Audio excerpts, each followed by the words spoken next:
is a production of Guthrie Football, 4-time state champions. Staley gets the snap. He's running with it left side. Touchdown, Blue Jays. Guy Staley and the Blue Jays regain the lead. Next time that I talk to you, I will be talking to the greatest team in Guthrie High School history.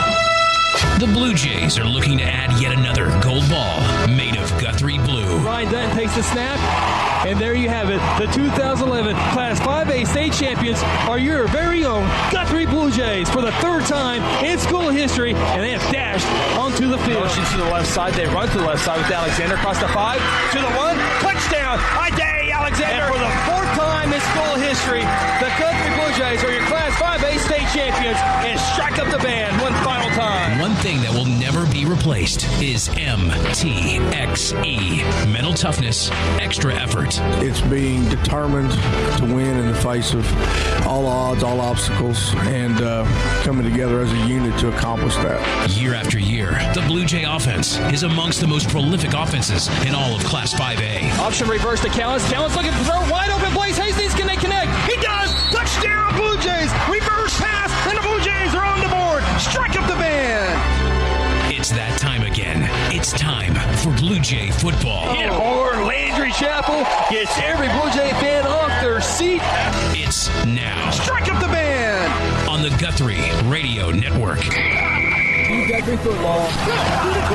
Open up mics. It's time to go. Launch authorization received. Countdown sequence initiated. 3, 2, 1.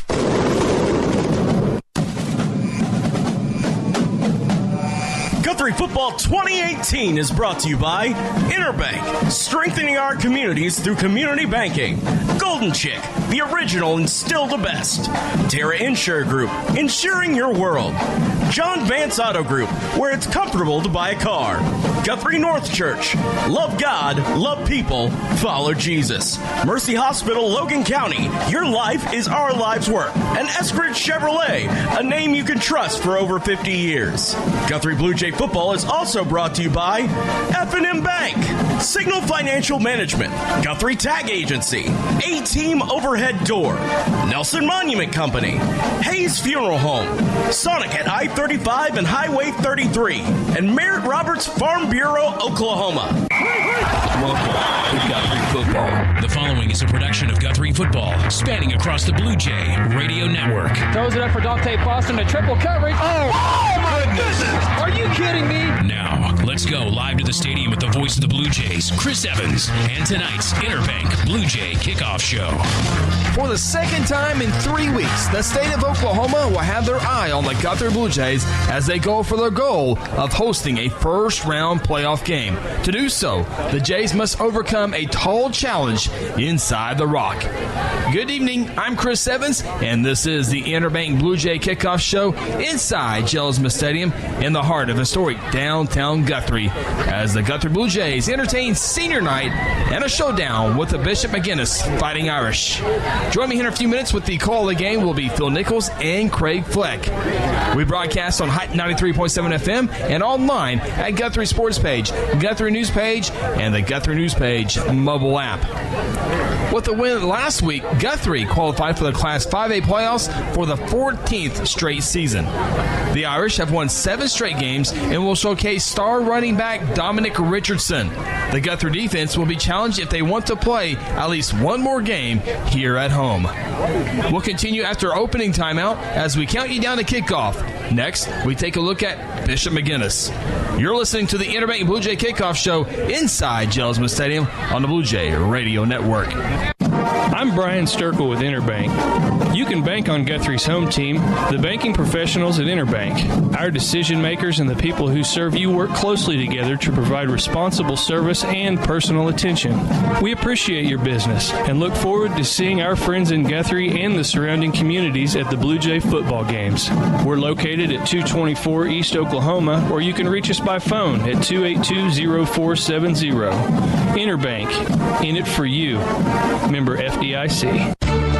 For For decades, Guthrie Athletics has been a source of pride in the Guthrie community. Hi, I'm Merritt Roberts, and I've been a Blue Jay supporter and Farm Bureau agent for many, many years. I want to wish all the Guthrie student athletes not only a great season on the field, course, track, or court, but in the classroom as well. If integrity, honesty, and accessibility are important to you, call Farm Bureau at 620-4920 and ask for Merritt. I would welcome the opportunity to give you a professional evaluation of your insurance needs, or simply stop by and let's talk about the Jays. Have you heard the big news here in Guthrie? You know that Guthrie Tagging Agency is your local source for all your vehicles, boats, ATVs, trailers, titles, registrations, and of course driver's license renewals and replacements. But now, the Guthrie Tagging Agency helps with driver's road tests. That's right, take your road test right here in Guthrie. No more trips to Edmond or Stillwater or Enid. Call and schedule your appointment at 282-3873. Guthrie Tagging Agency, open Monday through Friday from 9 to 5 and on Saturdays from 9 to noon. Accepting the loss of a loved one is the hardest thing we will ever have to do. At Nelson Monument Company, formerly Warren Monument Company, we aim to make selecting a memorial an easy and healing process. With our compassionate service, state-of-the-art design software, and our new and improved facility, we offer the best overall experience in the industry. Nelson Monument Company, located at 5305 South Division Street in Guthrie. Give us a call at 405-282-3220. Hi, this is Asa Nelson, and from our family to yours, we would be honored to gain your trust. Welcome back. Interbank Blue Jay Kickoff Show on Hot 93.7 FM. Oklahoma Farm Bureau is your central location for all your insurance needs. Contact Mary Roberts at 282-2266, Oklahoma Farm Bureau. There are no secrets with Bishop McGuinness here tonight on what they must do to come away with a win on Guthrie Senior Night. The Irish enter the Rock on a 7-game winning streak, fresh off 2 straight state championship game appearances, and showcase one of the state's top running backs. McGuinness, 7-1 overall, 5-0 in district, have won by 24 or more points each week since a Week 2 overtime win against Bishop Kelly, and 7 straight games since a Week 1 loss to Del City. The Irish are led by junior Dominic Richardson, who is regarded near the top in running backs the state of Oklahoma has to offer. Despite missing 4 games a year ago, Nick rushed for 2,135 yards and scored 26 times. Although the numbers are not as impressive as they were last year, they are still highly respectable this season with 790 yards on 96 carries. The Irish offense averages 301 yards per game, including 202 yards on the ground. In addition to Richardson, McGuinness will showcase sophomore quarterback Luke Tarman. In the first 8 games, Tarman has nearly 600 rushing and passing yards to go with 14 scores. On defense, McGuinness is allowing only 12 points per game, but will be tested with the Blue Jays tonight and Carl Albert next week. Despite how the season finishes, McGuinness will finish with their 18th straight winning season, which is second best behind Lawton MacArthur in Class 5A. Next, we take a look at Class 5A football with tonight's schedule in district standings. This is the Interbank Blue Jay Kickoff Show. Hey, Blue Jay fans, Eskridge Chevrolet is a proud supporter of Guthrie High School sports. This season, Eskridge Chevrolet at I-35 in Guthrie is cheering you the whole way and will help you score a game-winning deal in getting the new or used vehicle that you need. Don't worry about your credit history. Eskridge Chevy can get you approved. Come see us at Eskridge Chevrolet, just a short drive to I-35 and the Guthrie exit on Division Street. Call 1-800-NEW-CHEVY or visit EskridgeChevy.com. The Interbank Blue Jay Kickoff Show continues next. Hello, Blue Jay family. I'm Pastor Hetty. I want to invite you to North Church Guthrie, where you can expect fun, Bible-centered kids and student ministries, life-giving groups, engaging worship, and powerful messages. I would love to see you and your family at North Church Guthrie this Sunday at 9:30 or 11 a.m. at Guthrie Upper Elementary School, where our vision is to love God, love people, and follow Jesus. And remember, God loves you, and go win. Welcome back. Chris Evans with you here on the Interbank Blue Jay Kickoff Show. Time now to take a look at some of the key games and standings in Class 5A District 2. Both Carl Albert and McGuinness remain on top of the standings with 5-0 records, along with the Titans and Irish, The Blue Jays have qualified for the postseason and sit currently in third place with a 4-1 record. Tied for fourth place with 2-3 records is Piedmont, Lawton Eisenhower, and Woodward. Piedmont and Woodward are favored and are expected to win this evening, which would set up a Week 10 matchup between the Boomers and Wildcats for the final playoff spot. Rounding out the district is Guyman and Northwest Classen. Both are 0-8 on the season and will play next week for perhaps the first win for either program this year. The Week 8 schedule includes our game here with McGuinness and Guthrie, Lawton Eisenhower at Carl Albert, Woodward is at Guyman, and Piedmont is in Oklahoma City taking on Northwest Classen. Next, Phil and Craig join me as we get set for the Eskridge Chevrolet's Keys to the Game and the Mercy Health Report. This is the Interbank Blue Jay Kickoff Show. When it's time to buy your next new or pre-owned car, truck, or SUV, please think of John Vance Auto Group in Guthrie. We're just right around the corner from where the Blue Jays win football games. We work, shop, and worship in the same community as you. John Vance and his family and employees are usually in the stands rooting for the Blue Jays just like you. So keep us in mind and know we'd appreciate your business and promise to show it. John Vance Auto Group, it's all true. I-35 exit 153 in Guthrie. John Vance Auto Group. I'm Brian Sturkle with Interbank. You can bank on Guthrie's home team, the banking professionals at Interbank. Our decision makers and the people who serve you work closely together to provide responsible service and personal attention. We appreciate your business and look forward to seeing our friends in Guthrie and the surrounding communities at the Blue Jay football games. We're located at 224 East Oklahoma, or you can reach us by phone at 282-0470. Interbank, in it for you. Member FDIC. Now, let's go live to the stadium with the call of tonight's game. Here's Chris Evans, Casey Porter, Phil Nichols, and Craig Fleck. Blue Jay Kickoff Show continues here inside Gel Smith Stadium on a beautiful night for high school football. We'll get to the weather conditions here in a little bit. Also coming up on the Interbank Blue Jay Kickoff Show will be the Eskridge Chevrolet's Keys to the Game, as well as that Mercy Health Report. And bring in Phil Nichols, and it's going to be a great atmosphere here tonight.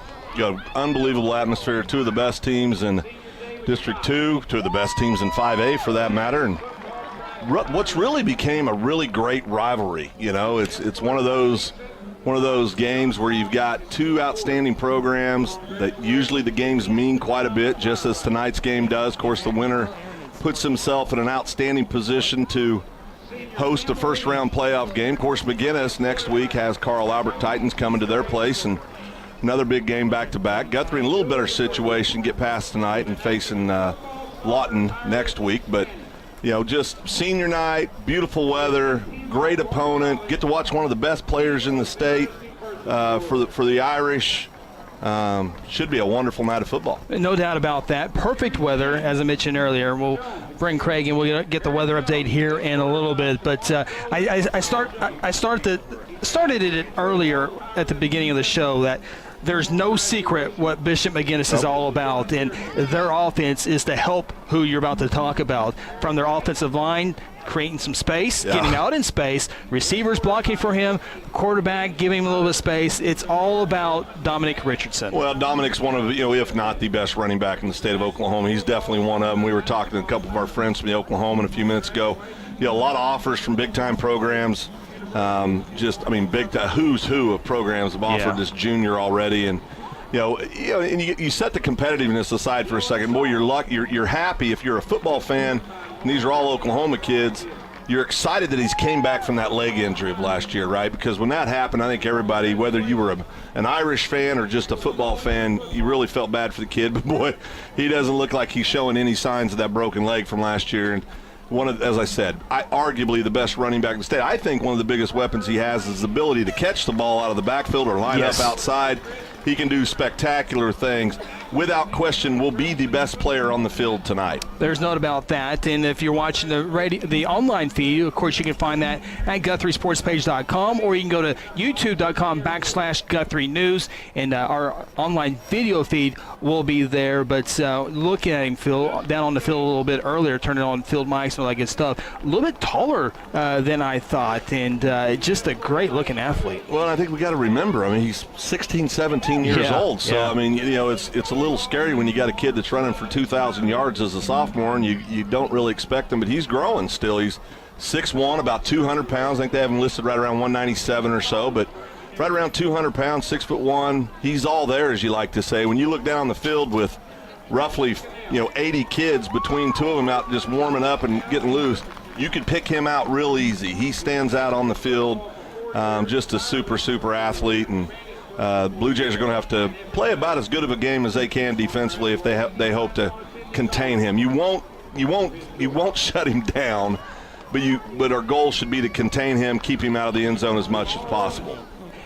And hey, we'd like to we got a full crew here tonight on the broadcast. It's possibly the last home game. We'll talk about that. Hopefully there's one more home game here, but we got a great crew tonight. Of course, Daryl Jones back in our Stillwater studio, taking care of us on the radio side of things, but we got a great crew. Aaron Ryburn's back producing the whole thing here. He's a pro. We got Kel Evans on the main camera. Another pro. Braden Russell the best on our of them secondary all. The camera. best of them all. Then we went to the professional rings, got Bill Miracle. We're going to try our on-video camera on the field tonight. That's big time. And of course, Craig Fleck next to me with all the stats and all that great stuff. And so, but another good piece of the puzzle tonight is Parker Burnett joined us down on the field. And I got to tell you, he's already – I mean, if you ever have to go down there, you're going to have to put your resume back in there. But well, I'm not worried about it because I'm real confident I can whip Parker's butt. So if I want to go back down there, I'll just take the mic from him. No, we joke around, obviously. Parker's is obviously a great friend of ours, and he's a professional journalist here in town and does a great job and loves sports, and he's just a great all-around guy. We'll do a fabulous job on the side, and it's good to have somebody back on the sideline. Mid-season we had to make a few changes, and so it's just good to see Parker down there. He'll do a great job. Parker, welcome to the broadcast, first of all, and kind of get your initial thoughts on Dominic Richardson. We saw him through the junior high ranks at Piedmont, and then obviously a 3-year starter at McGuinness, and just get your thoughts on Dominic Richardson. They call him Nick. Yeah, absolutely. That guy is he's unbelievable as we've seen in the past. It's going to take a great effort by us tonight if we're going to try to stop him. There's no doubt. And, there's the comparisons there. When you look at 5A2, is it would you rather have Adrian Taylor or would you have Dominic Richardson? What would you take there, Parker? Oh man, that's a tough one. I'd probably take both of them if I could. But I'd probably take Nick over here. He's a physical specimen for sure. Phil? Yeah, I'd do the same. He's about 30 pounds heavier than the kid from Carl Albert, and I think much better probably with his hands on the outside. Can do more offensively overall, so I definitely would take Nick.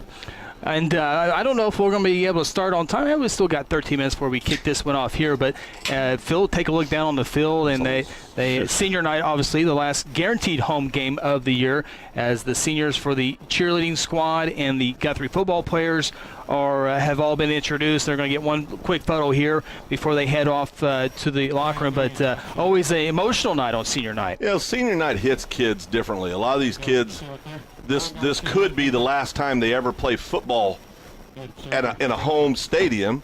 There's a few kids that'll probably play ball after their high school career that'll get a chance to put the helmet on one more time. But, yeah, I mean, and the Rock's such a special place to play. It means so much to the kids anyway.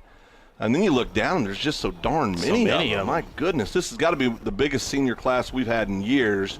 And that's a testament to the kids and the program, Little League program, junior high, high school, everybody working together to keep the kids plugged in and doing what they love to do. But, what a special night it would be for the seniors to come in here and knock off McGuinness at home and put them in a great situation. We can't say guaranteed a home game yet until after next week, but definitely be in control of their own destiny and have an opportunity to play one more playoff game at the Rock. And I would think winning this game and securing that home playoff game next week would be, start off the season 7-0, had that 21-0 setback to Carl Albert, 7-1, go to Northwest Class and blow them out. You're now 8-1. I think it would be of course you want to win it all, but I think it would be a nice ending to a senior career. 5-6 last year, just barely got in the playoffs. I think hosting a first-round playoff game would be big for this program, for these senior kids. Excuse me. Absolutely, and their parents. And we've talked about this before. This group of seniors, a lot of folks, when they were much younger, really thought these would be kids that would be competing for a couple of gold balls. Last year was a colossal disappointment. Everybody knows it. We don't have to harp on it. Had a lot of different challenges last year. But the way they've bounced back this year, the way they've matured, they've grown up, and they're just playing like with such camaraderie. You know, they're playing as a team so well.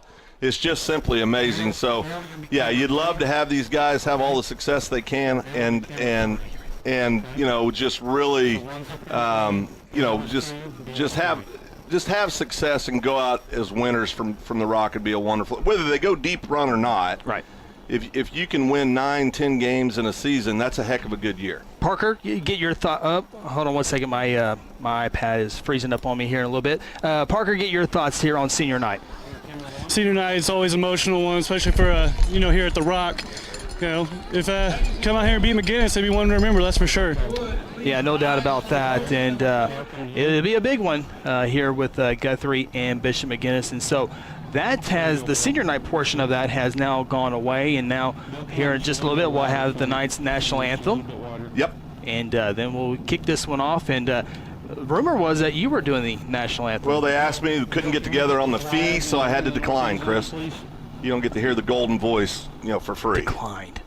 Thank you, sir. All right, I think we are now set for tonight's national anthem.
And that is tonight's national anthem, nicely performed there by the Guthrie High School marching band.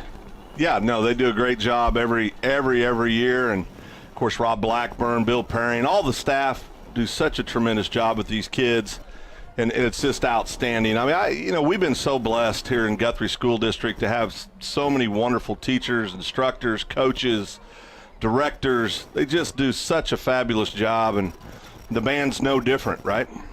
Yeah, and they put in the hours as well. I mean, you know all about it. Yeah. Your son was in the band, early mornings, late nights. I mean, they put in the hours. And they never complain. That's the thing I always loved about our band kiddos is, like you said, they'd be up early morning. And I'm telling you, not one complaint. They just get up, go do the work on that hot asphalt. And I told all my football boys that my band boys worked much harder than they ever dreamed of working. So, and I'm not just saying that. Right. I mean, they really did. Football practice will be over, band's still down there grinding. I mean, for hours. So it was impressive. And at Guthrie, it's on that hot pavement in between the high school and the practice field. Yeah, well, that was handy because you could go up and get the band kids going, go over and watch a little football practice, and then you take the band or the football kid home, and then you come back 2 hours later and get the band kid. Bringing Craig Fleck, who was a band kid. Who was a band guy. A band guy does our stats. I did complain a lot. Phil, can you see Craig complaining? No, not at all. No. Craig's a good conservative young man. But yeah, they give them credit and for all the hours they put in. The junior high band does a great job program as well. So, but well, I'm rolling up my sleeves. It's a little toasty, a little warm in here. A little warm in here, but take our shirts off, or what are we doing? Well, I don't think they were expecting it to be 65 degrees at kickoff when they turned the thermostat on in here. Well, so 65 is just when it's getting comfortable. Well, for you, yeah, maybe. well, you know. No, but yeah, no, it's just we've been blessed. I mean, this whole year, Flecky has been wild with the weather. I mean, we went from 90-some degrees, and then you walk outside one morning and it's 42, Or one morning we got up and it was near freezing. It was under freezing, wind chill. So typical Oklahoma weather. You don't really know what you're going to get, but whatever it is, you just handle it with a smile. But no matter what, it seems like on Friday night this year, we've been blessed every single time as We've had some great weather, and tonight's no exception. I was looking at the hour-by-hour forecast here. It looks like it's going to be somewhere between 61 and 62 come the end of this game. So it's going to be a great night for football. No wind whatsoever. I think it's a 1 mile an hour wind with gusts up to 2. Yeah, it's perfect. I mean, it is a beautiful night for football. I mean, the words coming out of my mouth go higher speeds than that. 2 miles an hour. 2 miles an hour. Well, the temperature right now, Craig, 65 degrees. The wind, not even a factor right now. Yeah, it's the northeast 1 mile an hour. I mean, it feels faster than 1 mile an hour. Absolutely. Low tonight of 48. So by the time this one gets over, upper 50s. I mean, 50s. I think it's going to be right around 60 degrees. It's not going to start really dropping until we get past midnight tonight. So we're going to talk about 60 degrees when this one ends. Yeah, it's going to be perfect football weather. I mean, there's nothing about it that's not perfect. I mean, it's just a great night. I mean, you wouldn't draw it up any different than this. We are drawing closer. Captain's getting ready to go onto the field. We'll have that coming up here in a matter of moments as again, a good officiating crew here. Craig and Phil, I'll let you guys talk that one out, and I'll try. What's that? I'm trying to. Yeah, no, that's fine. No, I mean, I was just stretching my neck. Oh, okay. I've been in the car all day. All right, let's go downstairs with tonight's coin toss.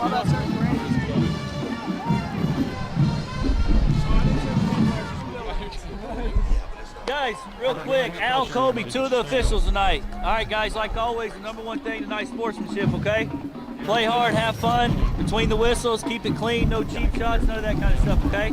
Guys, penalties, come try to find us, help us speed the game up for enforcement and stuff like that. Outside of that, good luck to you guys, hope you have a good game. Captains, there's my tail, there's my tail, there's my head, and there's my head. McGuinness, you're going to call the ball, what are you going to call the tails? What'd he say? Tails. If I drop it, we'll do it again. It is heads. Guthrie, you won the toss. Guthrie won the toss, Christopher. Well, Parker, Blue Jays will defer. Time now for our Eskridge Chevrolet's keys to the game. With that first, let's go downstairs with Parker Burnett. Well, I think it'd be easy for us to say it's going to be on the defense tonight, but I'm going to take the other side. I think it's going to be the offense is going to be the key of the game. We saw a couple weeks ago when Carl Albert was in town, kind of had a struggle to score, turned the ball over a couple times. Be interesting tonight if we can go and finish some drives off and score, put some pressure on them. All right, Krager, we'll give you your shot here at the Eskridge Chevrolet's keys to the game. Well, I think when you look at it from the defensive side of the ball, a lot of your focus is going to go straight to Richardson. You're going to go, oh, well, we got to stop him. That's the key. I think, actually, no. The key to this game is going to be open field tackling in the secondary. That's where this defense is going to win or lose this game is, can they stop those wide receivers when they catch the ball? Yards after catch is going to be the important number when you're looking down on this field tonight as to whether the Blue Jays win or lose. Flecky, I agree 100%. We were talking about their wideouts earlier. McGuinness's wideouts, a bunch of tall kids. And that's not unusual. We're kind of used to seeing that, but it's a bunch of tall kids. Very, very athletic. I mean, listen, a guy like Richard, he's going to get his numbers. Absolutely. I mean, so you want to contain as much as you can. Just try to keep him out of the end zone as much as you can. But I think if Guthrie goes out and executes offensively, can put 21, 27 points on the board, I think they've got a great opportunity to win the ball game tonight. And those are great Eskridge Chevrolet's keys to the game. It kind of feels, guys, that we're talking about Dominic Richardson. We're talking about the quarterback, Luke Tarman. It just kind of feels like there might be that mystery player that we're not talking about that might sneak in here, whether it be on offense or defense, because you put so much, and rightfully so, as the Blue Jays coming onto the field. Look at that great picture there as the Jays come onto the field. But it just, we talk so much about it, of course, you got to. Well, yeah, I mean, listen, if you got a guy that's being offered by schools like Alabama and Georgia, as a junior, you're probably going to talk about him a little bit. But we can't overlook the great. Blue Jays have some outstanding high school football players. I mean, but it's Flecky hit it right on the head. If we play flawlessly fundamentally, we have to play flawlessly fundamentally. Have to tackle, have to block, have to do the basic things. And, of course, no turnovers, cannot afford to have turnovers tonight, then we should have one well of a ball game. And you were talking about those mystery players that we hadn't really talked about. From the McGuinness side of the ball, the two players on offense that I would have you look out for. First of all, number 4, Graham Murray. Yep. and number 10, Chris Hernandez. Those are the two guys who are going to jump out at you as you watch from that wide receiver position. They're talented. They're quick. In the case of Hernandez, Murray, big and tall, 6'4". He can make a lot of catches, very athletic as well. Those are the two guys that you've got to really look out for on the offensive side of the ball when you're talking about that big number 17 throwing it to him. And real quickly, get to our Mercy Health reports. And Parker, we talked a little bit. I think things are getting a little bit better. Not that they've been bad, but Mercy Health report. Yeah, I mean, it looks like everybody's back except for Jamal, and I think Justin Adams is still out. I think besides that, I think everybody's going to be back. All right, that is our Mercy Health report downstairs with Parker Burnett. Great officiating crew. Colby Miller's the referee. If that name sounds familiar, from Weatherford, Oklahoma, a great high school baseball player. I think he played a little bit of professional baseball as well, but he's tonight's referee. Umpire is Alfred Young. The back judge is Mickey Lockhart. The linesman is Rex Alver, and the line judge is David Tuck. And when you get good teams, you get good officials. Yeah, and this is one of my favorite crews. I mean, they'll call a wonderful ball game. We are underway. David Vargas kick right to left, and it's fielded at the 21-yard line to the far side, quickly to the 30, 35, and driven out of bounds in around the 40-yard line. And here comes the Bishop McGuinness Fighting Irish offense, tackled there by Dominic Gooseby, of course, again, led by Dominic Richardson, 6'1", junior, 197 pounds. He wears jersey number 2. He'll be easy to be found tonight as he has the pink leggings and the pink everything tonight. Well, and the 19-inch biceps stand out a little bit too. So here we go. Bishop McGuinness Fighting Irish will open with an empty backfield. 4 receivers to the near side, 1 receiver to the far side. That's Dominic Richardson. First down and 10 from the 39-yard line. And it's in and out of the hands of Dominic Richardson. It'll bring up second down and 10 for Bishop McGuinness. So we see the Irish go right to the passing game with Richardson. Again, they're going to try to get him into the open field area as much as they can. Yeah, I mean, and you know, 4 on this side, Dominic on the left side. Who do they go to? Go to Dominic. Of course, he's lined up now in the backfield, so we'll get to see a different look now, Chris. Here we go. Offset pistol there, type look there. He's up the middle, across the 45, driving to the 47-yard line, close to a first down as he picks up 9 yards. Turvey Williams on the tackle for the Blue Jays. And it was an easy 9 yards. I mean, that's the thing about a running back like Richardson is he makes it look so darn easy. I mean, you say, okay, yeah, they got him, and then you realize he gets another 3 yards after contact, picks up 9, you're in 3rd and short. We'll talk about the offensive line here for Bishop McGuinness. 3rd down and 1 from the 48. Richardson up the middle, trips and stuffed by that Guthrie defensive front. Campbell Leach and David Scott in on the tackle. Back at the line of scrimmage, so an early decision here for first-year head coach Brian Pierce, as they will need the 49. It looks like the punting team's coming onto the field. That's a big-time play, guys. I'm going to tell you something. You come out here, the Blue Jays defense stiffens up, says no, no, no. Kelly Beebe, we talk about it all the time, one of the best coaches at game planning for an outstanding offensive running attack, and no different here. I mean, if this stands up, should be one heck of a ball game. Punter receives it and punts it away. A nice line drive punt. Fielded inside the 15-yard line. Here's a return. CJ to the 20, going backwards, breaks a tackle, still going sideways, though, and he'll get out to the 25-yard line. Blue Jays will set up camp, first down and 10. So here we go. First time to see the Guthrie Blue Jay offense. And, again, Parker's key to the Eskridge key to the game was this offense. And we seen him the one time against a very good defense in Carl Albert, unable to put any points. This is a big first half for this Jay offense. This is a big opening drive. You referred back to the Carl Albert game, and that was a tough game for everybody. So we'll learn an awful lot tonight. Interesting to see who's going to get the most touches for the Blue Jays tonight with Adams out. First down and 10. Blue Jays will open up with a couple receivers to the far side, one to the near. Senior quarterback Jackson Waddell, pistol formation. And now first down and 10. Jackson will keep it. He'll run on the left edge, gets to the 30, and out of bounds at the 32-yard line. That looks like a home run compared to what we saw against Carl Hubbard, that 7-yard play. More positive offensive yards than we had in the first quarter and a half against Carl Albert. So pick up to the 32, a pickup of 7 yards for Jackson Waddell. Bring up second down and 7. Blue Jays in the all-black uniforms tonight, blue numbers and outlined in white. Moving right to left on your radio dial. 2 receivers to the far side, 1 to the near. Marcellus Owens in motion, left to right. They'll give it to him on a little sweep play here, going backwards, gets to the 30, and it's going to be close to the first down marker. Needed 3 in around that 35-yard line. Depending on that spot, it will be a first down. Bill, go back to the north. Keep going. And a little Bill looks short. like, Keep going, Bill. yeah, going to be a little short. So we saw Bishop McGuinness go 3rd down and 1 with their run play. See what Guthrie does here. Everything's been on the outside so far, Phil. Nothing up the middle for the Blue Jays. This could be an opportunity. It depends on, this will tell us a lot. Drag number 12, Jackson, across the middle and see if you can get something to the big tight end early on and establish that early on in the ball game. 2 receivers to the near side, tight end in there. And they will try it up the middle, and they will get the first down. Needed the 35. Phil get across the 35. So opening first down on the opening drive. 10-17 just underway here. Josh Raines on the carry. And that's a confidence builder for this Blue Jay offensive line. I mean, they need to have some success on 3rd down conversion, running the ball. These kids, they listen. They know what everybody's talking about. So big-time conversion there for the Blue Jay offensive line. First down and 10 for the Jays from the 36-yard line. Jackson wants to throw for the first time. It's caught at the 39. Tackled at the 41 is Brody Hinkle as he's brought down by the Irish. Is that 17? I believe it was. Is that Luke Tarman? I can't say it's 17 or 12 with the back. I think it's 17. Yeah, that would be the Irish starting quarterback, Luke Tarman, so he goes both ways.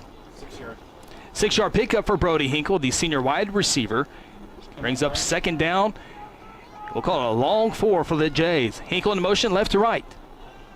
Jackson will keep it, trying to get the left edge out across the 45, driven out of bounds at the 47-yard line, close to another first down, and looks like it might be either a first down or 3rd and inches upcoming, Phil. Boy, it's going to be really, really close. Might get a measurement on this. Nope, moving the chains. Yeah, that's a big-time deal. Come out and have 2 first downs in this first drive. I think if somebody went up to Coach Mick and said in your opening offensive series you'd have 2 third down conversions, he'd be thrilled. Guthrie 2 for 2 on 3rd down conversions. McGuinness 0 for 1. Blue Jays opening drive here, 9.5 minutes to play in the opening quarter. No score. McGuinness punt on their opening possession. Blue Jays with 2 receivers to the far side. First down and 10 from the 47. Hand off right side, Josh Raines spins across midfield into Bishop McGuinness territory, across the 45 and down at the 43-yard line. 9-yard pickup for Josh Raines. Josh Raines going to be more of a feature back tonight with the Adams kid, with Justin Adams out. I think Justin had some surgery on his hand earlier this week, but Josh Raines, no stranger to the backfield. He's grown up playing running back, so he's going to probably get the majority of the carries, and that's what you should expect from Josh. A lot of stuff right off tackle, between guard and tackle, power football. McGuinness takes a timeout. We'll go ahead and leave it right here as the Irish spin that timeout. 9:16 to go in the first quarter. No score. Guthrie, Bishop McGuinness. Glad to have you on board. Hot 93.7 FM KSBI. Of course, the Blue Jays will be on the road next week at Lawton Eisenhower. R.J. Fisher still graduated last year, so okay, that's good. So Guthrie, I was going to come down with the flu next Friday if he had. So we invite you out to Lawton. Cameron Stadium. Can't be there. Be sure to join us on the broadcast. Resuming action. 2nd down and 1 for the Blue Jays. Perfect spot for this offense. You can go deep if you want to. You have 3rd down and short. Blue Jays will play a little safe here with Jackson will run. Gets it blocked by Marcellus. 35-30, 25-20, near side, 15-10, 5, touchdown, Jackson Waddell, and the Blue Jays are on the board. Strike up the Guthrie Band. That's a big-time statement drive right there for the Blue Jays, Chris. And what a wonderful block by number 3, Marcellus Owens. Really ended up taking two Irish out of the play. Yes. And just did a fabulous job. So those skinny linemen, as we like to call them, they really earned their paycheck there. Jackson Waddell with the touchdown run. Right down the Guthrie sideline into that north end zone. And now David Vargas on for the PAT. Trying to make it a 7-0 ball game. I'm not going to say it. I said it last week, so I'm not going to say it this week. Appreciate that. Our good kicker. Vargas, line drive kick. It sails on to Harrison Avenue. Guthrie on top, 7-0, 9:06 play first quarter. Timeout from Gelsma Stadium. This is Guthrie Blue Jay football. Linda here with Jim and our Red River Roofing crew. You've known us for 16 years of quality roofing services, and we are also proud installers of Diamond Coat pre-finished siding. This quality wood siding product is scratch resistant, comes in custom color option, and will actually increase your home's resale value. With a 30-year no-fade warranty, this siding is sure to impress. Durability is #1, so choose a stylish exterior siding that will last. Call today to boost your home's curb appeal with beautiful Diamond Coat siding. Visit us at redriverroofing.com. F&M Bank is a neighborhood bank with 8 branches and 17 ATM locations across 4 counties in central Oklahoma. F&M Bank can help you with all of your personal, business, and agricultural banking needs, or simply add efficiency to your business. Check out F&M Bank with online and mobile banking at www.fmbankok.com or download their app and have all of their services in the palm of your hand. F&M Bank is a neighbor you can count on. F&M Bank, member FDIC. Blue Jays on the scoreboard first here tonight in Gelsma Stadium. 43-yard touchdown run by Jackson Waddell. Blue Jays go 8 plays, 75 yards in just a minute 29. So with 9:06 play first quarter, Blue Jays 7, Bishop McGuinness 0. That's your John Vance Motors scoring summary. John Vance Motors, where it's comfortable to buy a car.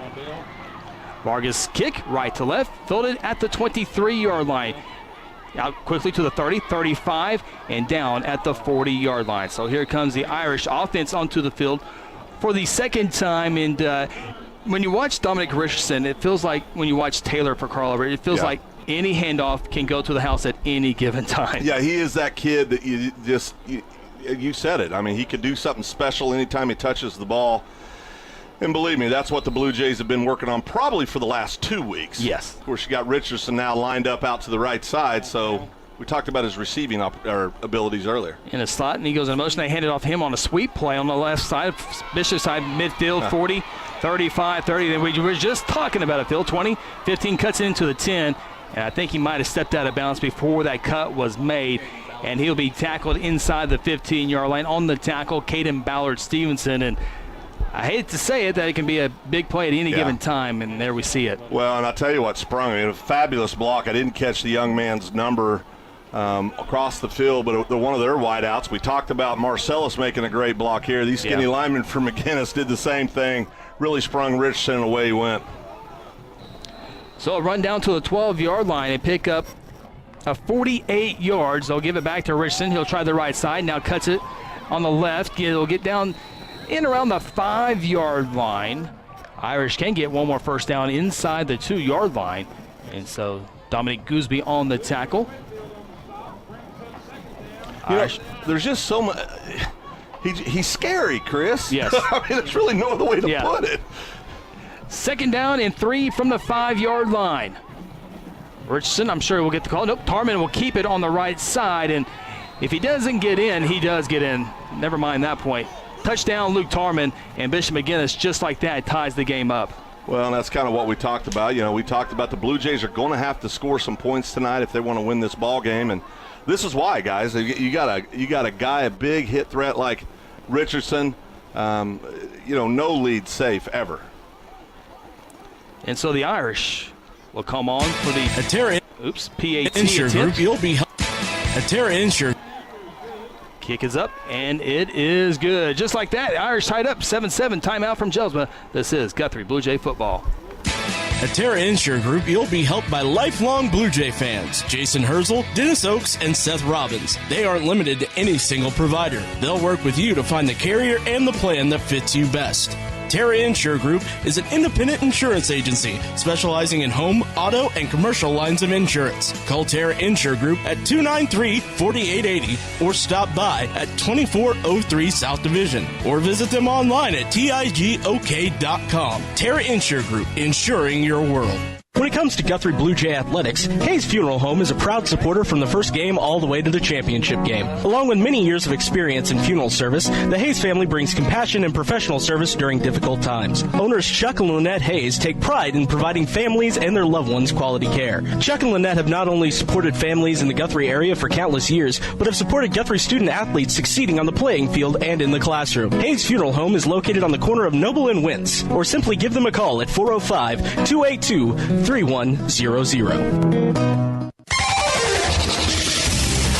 Irish kick left to right on the radial now. This one's returnable inside the 5, quickly to the 10, to the 15, and at the 20, 25, and down in around the 29-yard line. Nice tough run there by Josh Raines as the Blue Jays had the lead for about 52 seconds before the Irish go on a 3-play, 60-yard drive Only took 52 seconds. 5-yard touchdown run by the quarterback, Luke Tarman. And your new score, 7-7 with 8:07 to play in the first quarter. That's your John Vance Motors scoring summary. John Vance Motors, where it's comfortable to buy a truck. You talk about Josh Raines on the return there, Chris. Getting more involved. Of course, been starting on the defensive side of the game of the ball all year. The last few weeks, seeing him more and more and more involved. So probably expect him to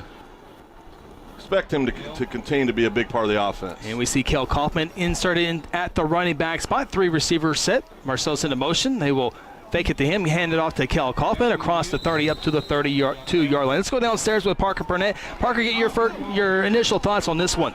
Well, the last offensive possession, it seemed like we're attacking the edges a lot more than we did 2 weeks ago. It'll be interesting to see if we kind of keep that up here in this next series. Yeah, that's a good point. A lot of the offense for Jackson's been mostly on the left side on the play action. I don't like how good Parker is. Bugs me a little Told bit. you he'd be good. 2nd down and 6 from the 32-yard line. Again, Marcel's in motion. 2 receivers on that far side.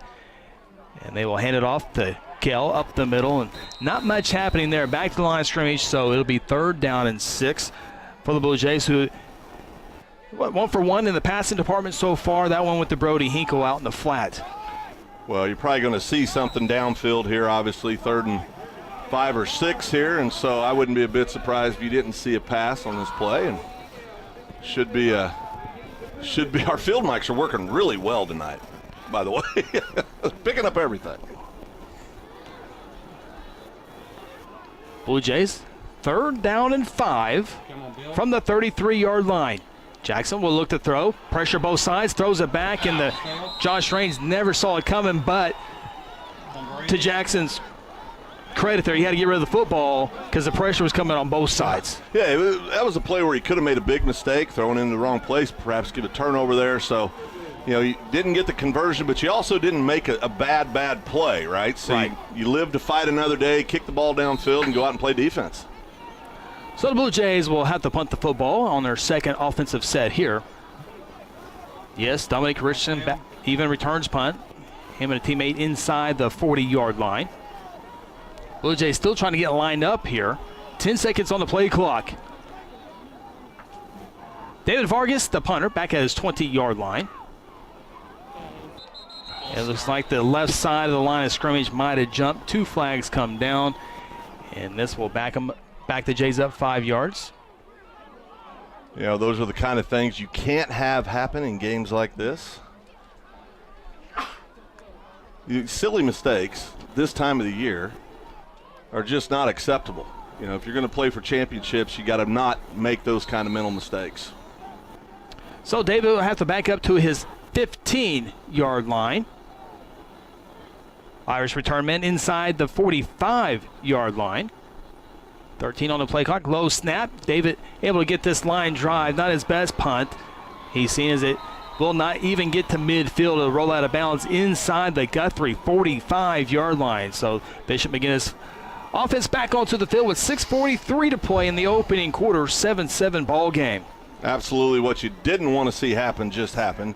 You didn't want to give up any kind of big return or have a bad punt. And unfortunately, David, who's usually very, very consistent back there, and it was a bad snap. The snap dribbled back to him. I'm not making excuses for him, but that affects your timing and your ability to get off the ball the way you'd like to. Blue Jays 80 yards of offense. Bishop McGuinness with 69 yards of offense so far in this ball game. Blue Jays with 6 passing yards. McGuinness with 0 passing yards. So keep it on. Look to throw here. Looking for the first completion. Tarman rolling, throws it, and it's incomplete as Tarman simply threw that one out of bounds as he was being pressured by Gooseby. Incomplete. 2nd down and 10. Of course, that play was designed to go to number 2, Richardson. You saw him running out in the flats. Richardson's feet got tangled up with, I believe, number 17, Gooseby.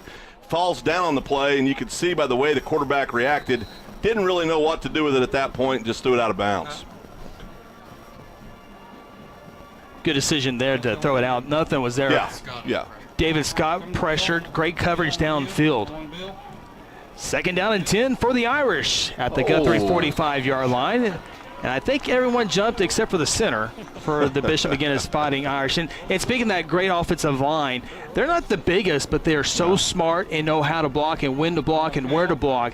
And, it says a lot. And they've always been smart kids. Well, and you're going to have that, obviously, right? I mean, and there's, that's always been part of their strength is they have very football smart young men out there for them and coached up very well, and they listen, they execute, play well as a team. Back him up to midfield. Second down and 15. Tarman looks to throw. Center of the field. It's incomplete. On that far side of the field. I thought the receiver was going to cut in. Well, I thought number 26. I thought number 26, CJ, was going to pick it and take it the other way, and I think CJ's pretty disappointed himself. It was one of those deals I think he didn't expect the ball to get through to him, and he just wasn't ready for it. Guthrie defense, oh, by the way, if you're keeping track, 27 turnovers this year. 11 have directly gone for scores. A couple turnovers would be big tonight. Dominic Richardson in the slot on third down and 15. The Irish want to throw. Here comes the pressure, and down goes Tarman. Campbell Leach on senior night with the sack. Well, I've been saying it all year, guys, and I'll stand by it. I think he's as good at his position as anybody in 5A. Kid's got a motor like you cannot believe, has a passion for the game, plays 110%.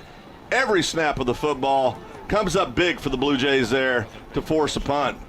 Big possession there for the Blue Jay defense. Feel like the Blue Jays had to punt the football away. Now Bishop McGuinness punts for the second time. Another line drive, great punt here for the Irish. CJ backpedals and fields it at the 7-yard line.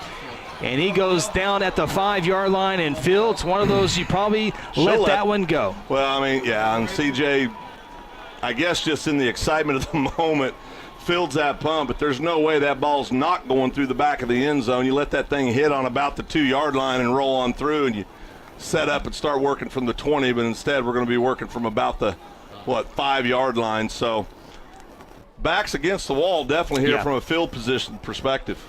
Backs against the goal line, that's for sure. Yeah. Blue Jays see what they come out here.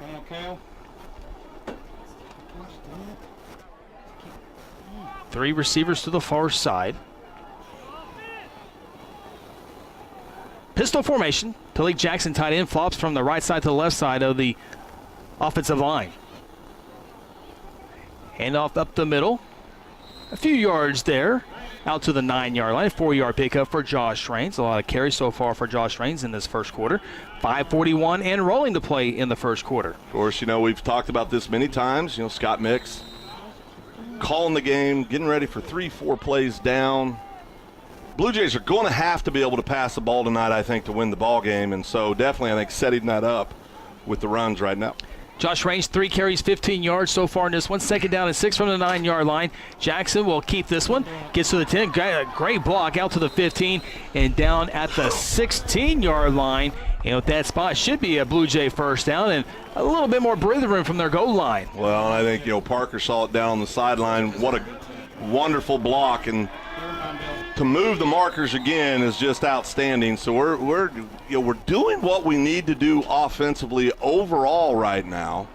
We just got to continue to move the ball, continue to convert third downs. The Blue Jays will stay in this ball game. Blue Jays keep it on the ground. Not much there. Maybe 2 yards from the 16 to the 18-yard line.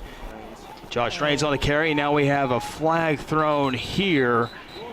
And that, we'll see what happened there. Might be a personal foul. I kind of caught the tail end of it. It looked like a lineman was maybe trying to help someone up. Well, it looked, I don't know if after he did it, he realized he was getting ready to get flagged, so then he got nice all of a sudden, or what happened. But well, Parker, you're right there. What, did you see anything? Yeah, Josh was trying to get up, and Bishop McGuinness guy had a foot on him. Looked like we kind of retaliated, kind of pushed him off a little bit. Phil, always the second guy. Always the second guy. Always the second guy. So the first down will still be intact. You just got to back it up, and it'll be backed up to the 9-yard line. So it'll be second down because it was dead ball after first down. Okay, so I apologize. It'll be second down because the play it was a dead ball foul. Dead ball after the first down play. So it is second down. We'll call it 17 from the 9-yard line. 3 receivers to the far side.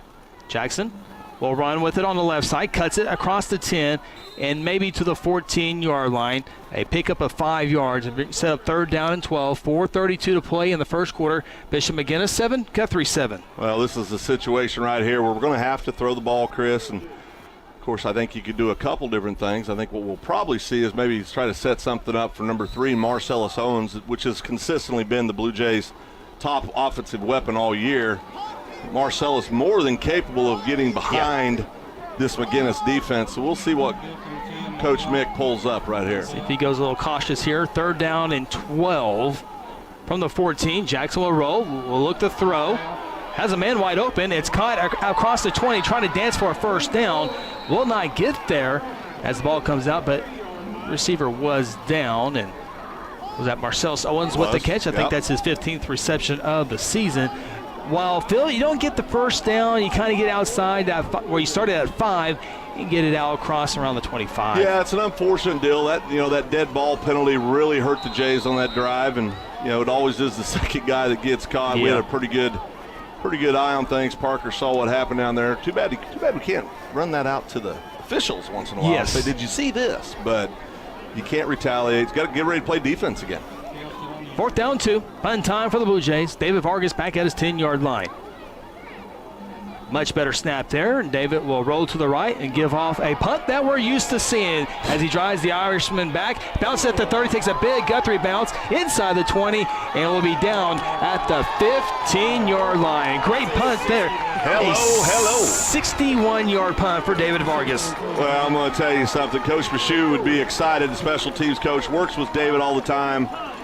Coach will tell you that's just how he taught him to do it, Chris, but what a wonderful punt. And you talk about flipping the field as far as field position, that was huge. Parker, Coach Michoud, a little animated on that sideline. Yeah, I think he liked that one. He was running up and down the sideline, kind of let the sideline know about that one. So the Irish will take over 1st down and 10 from their own 15-yard line. Okay, here we go. Dominic Richardson is back on the field. Here we go. Nervous already. 3 minutes to go in the first quarter. 7-7 ball game. Each team has scored once. Both teams have punted multiple times. Hand off to Richardson. Blue Jays in the backfield, but he breaks the tackle, runs over a second Blue Jay across the 20, 25, across the 30, and finally brought down at the 35-yard line. So, Phil, you see a little bit of everything on that run there by Dominic Richardson. I'm not going to say who the kid was because he's got to go to school on Monday, but one of our defensive players, perfect position to make an open field tackle and just flat got trucked by Richardson. Made a couple kids miss. And then the speed. And then the power. This is why I'm scared, Chris. This is why I'm scared. 21-yard carry for Dominic Richardson. 1st down and 10 from the Irish 36. They keep it up the middle. Does Tarman, the quarterback. He spins for a measly yard, a 9-yard pickup, and that's a slow play for this Irish offense right now as Tarman took it out of the belly of Richardson. Obviously, everyone going after Richardson. Tarman saw that. Tucked it, got 9 yards. We're going to have to get a lot stronger up in the middle. Our big boys up front are going to have to get some push and start disrupting some things in the backfield, or it's going to be a long night. Richardson, 5 carries. Here comes carry number 6. He has 85 plus this yards here as he gets into Guthrie territory. Down, we'll call it the 47-yard line. The Irish will have the 1st down. 2:05 to play in the first quarter. Now the Irish go no huddle quickly to the line of scrimmage. Thing about a kid like Richardson, always falling forward. So after contact, he looked like he's going down. He'll fall forward, get another 2-3 yards. Irish, 1st down. Blue Jays do a good job there. Campbell Leach. Again, got that push. Yes. Was able to get a push and get him disrupted before the play can really get started. That's what we've got to do if we want to shut down this offense. We've got to get a push up front. We do that, we can have some success. Absolutely, no pickup there. So 2nd down and 10. Ball at the 48-yard line. 1:36 to play in the first quarter. Richardson in the slot, near slot. Tarman wants to throw. Here comes the pressure on the backside. Tarman gets rid of it. Downfielding for Richardson and cut inside the 30-yard line down at the 25. And the Blue Jay defender is right there. Dominic went up to the high point, brought it down. It's just not fair. Yeah. I mean, that's just a superior athlete making a play.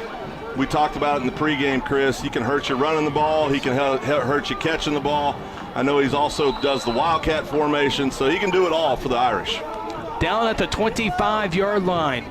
Tarman option play, options it off at the 30, far sideline, 25, flag thrown, 20, and down at the 15-yard line. But it looks like a holding penalty will be the call against the Irish. Yeah, definitely the wideout out there trying to do his job. Got a hold of a little something right in front of the official and didn't work out well for him. So looks like we might have a Blue Jay a little shaken up too, Chris. I think Campbell Leach might be a little shaken up on that play. He needs to trying to get his wind. Blue Jays got to get him going. Yo. I mean, he's been going all night long, but you got to, I should say, keep keep him going. Keep him going. That's right. That's right. They're going to give him a play off here, it looks like. Try to help him kind of get, better hurry up and get off. First down and 16 after the penalty.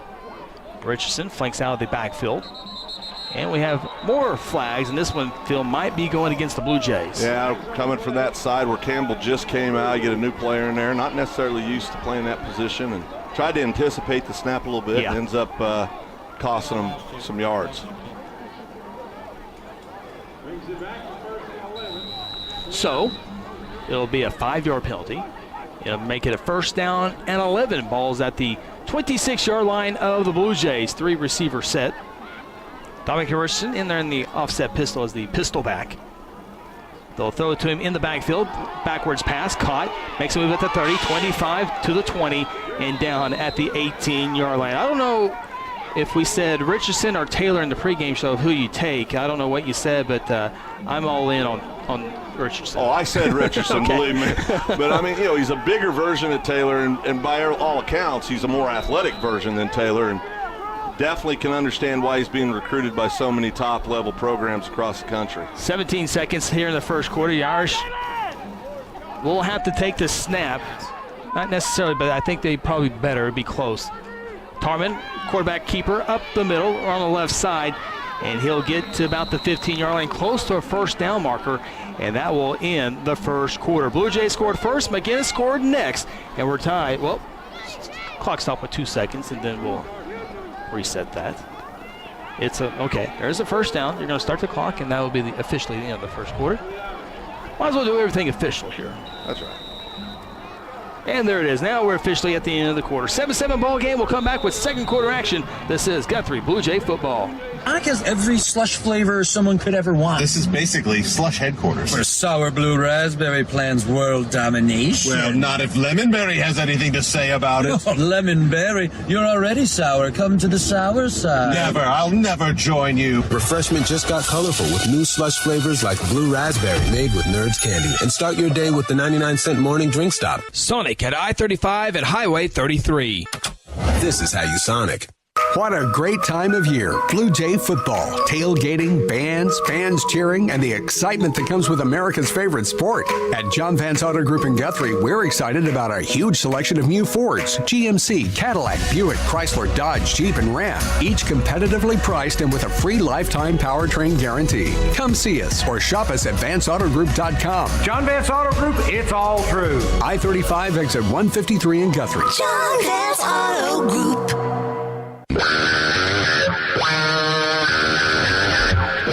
We get set for second quarter action. Blue Jays and Bishop McGuinness Irish 7-7. And before we get set for second quarter action, the Guthrie High School cross country boys and girls teams being recognized here as they will compete in the state meet tomorrow at Edmond Santa Fe.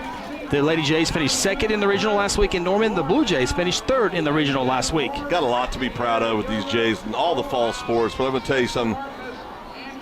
They do such a fabulous job preparing these kids. They work so hard. Of course, Clay Tarter, of course, still comes back and jumps in there and helps as much as he can. And just a fabulous, fabulous job by everybody involved. And what great numbers for the cross-country teams, too. It's outstanding. Of course, the junior high, same results, very, very successful programs.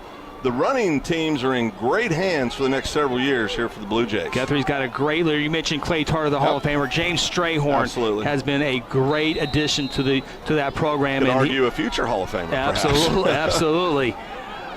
Irish will have it first down and 10 from the 15-yard line. Tarman wants to throw, nothing there. Pocket collapses, and the Blue Jays want to bring him down for the sack across the 20-yard line. David Scott, one of those seniors in on the sack for the Blue Jays. Let's give him the full sack. Why not? Give it to him. It's good to see Campbell Leach run back out on the field. Absolutely. So. Hey, Phil, real quick, first quarter numbers. Bishop McGuinness, 135 yards of offense. Guthrie with 107 yards of offense. Guthrie 2 of 3 passing. Bishop McGuinness was 1 of 4 passing. Here on second down and 16, Tarman will keep it. Has a big alley, 15, 10, 5, end zone. That was just touchdown Irish. That was just an absolute blown assignment by the Blue Jays, and I think we saw it. I think the only people that didn't see it were the 11 people down on the field. Sometimes you need and that happens. You know, you start paying so much attention to number 2. You know, he's a weapon even when he doesn't touch the ball because you're so focused on him. That's what happens when you don't pay attention to what's going on. So the Irish had their first lead of the night, 13-7. Attempting to make it a 14-7 game as the kick goes well over the wall and is good. New score with 11:17 to play in the second quarter. Irish 14, Guthrie 7. Timeout from Gelsma. This is Guthrie Blue Jay football. It's a beautiful day to introduce people to the golden goodness of Golden Chick. So this is your first time you had Golden Chick. What do you think? Absolutely delicious. These are 100% tenderloin, no mystery meat. I love them. They're so juicy and tender. How long do you think it takes to marinate a perfect piece of chicken? Probably 20 minutes. Yeah, about 20. An hour? What if I told you 24 hours? Wow. I feel like one of those infomercial guys. But wait, there's more time marinating the chicken. One taste and you're golden. I need this pack. Hello, Blue Jay family. I'm Pastor Hetty. I want to invite you to North Church Guthrie, where you can expect fun, Bible-centered kids and student ministries, life-giving groups, engaging worship, and powerful messages. I would love to see you and your family at North Church Guthrie this Sunday at 9:30 or 11 a.m. at Guthrie Upper Elementary School, where our vision is to love God, love people, and follow Jesus. And remember, God loves you, and go win. Irish kickoff goes into the end zone, and so the Guthrie Blue Jays will come onto the field trailing for the first time in this ball game after Bishop McGuinness goes 9 plays, 85 yards in 3 minutes and 43 seconds. 21-yard touchdown run by quarterback Tarman. So now 11:17 to play until halftime. Bishop McGuinness 14, Guthrie 7. That's your John Vance Motor scoring summary. You know, this is one of those drives. Flecky said it during the timeout. This is a big-time drive for the Blue Jays. We got to answer right here.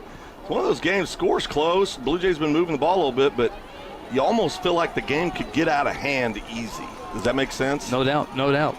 First down 10 for the Blue Jays, now moving left to right on your radio dial. Glad to have you on board on this Friday night. Jackson wants to throw, has time.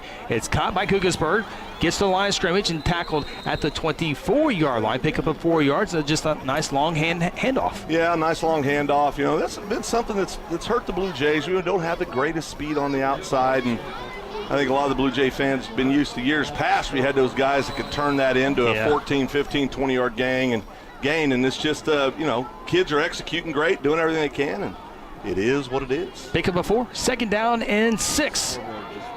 Marcellus Owens, the receiver to the near side. They'll hand it off to, Jackson will keep it, gives it 25, and met by a couple of Irish defenders, tackled at the 28-yard line. Pick up 4 yards, so third down and 2 upcoming. Another great block by Marcellus Owens. There was just too darn many white jerseys for him to block, but he threw a fabulous block. You know, if Jackson would have cut it up right there, probably could have got a few more yards, probably could have got that first down. But, you know, a lot of white jerseys all around. So, Blue Jays to the line of scrimmage, third down and 2, 2 receivers to the far side. Jackson.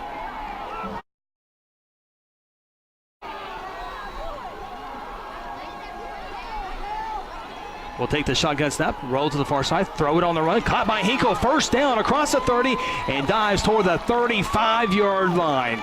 Blue Jays will pick up a fresh set of downs. That was a big-time throw by Jackson, man. Guy right up in his face, stood right in there, made the throw. Nice completion. Move the stakes, brother. Another big third down conversion for the Blue Jays. 6-yard pickup. First down and 10, ball at the 34-yard line.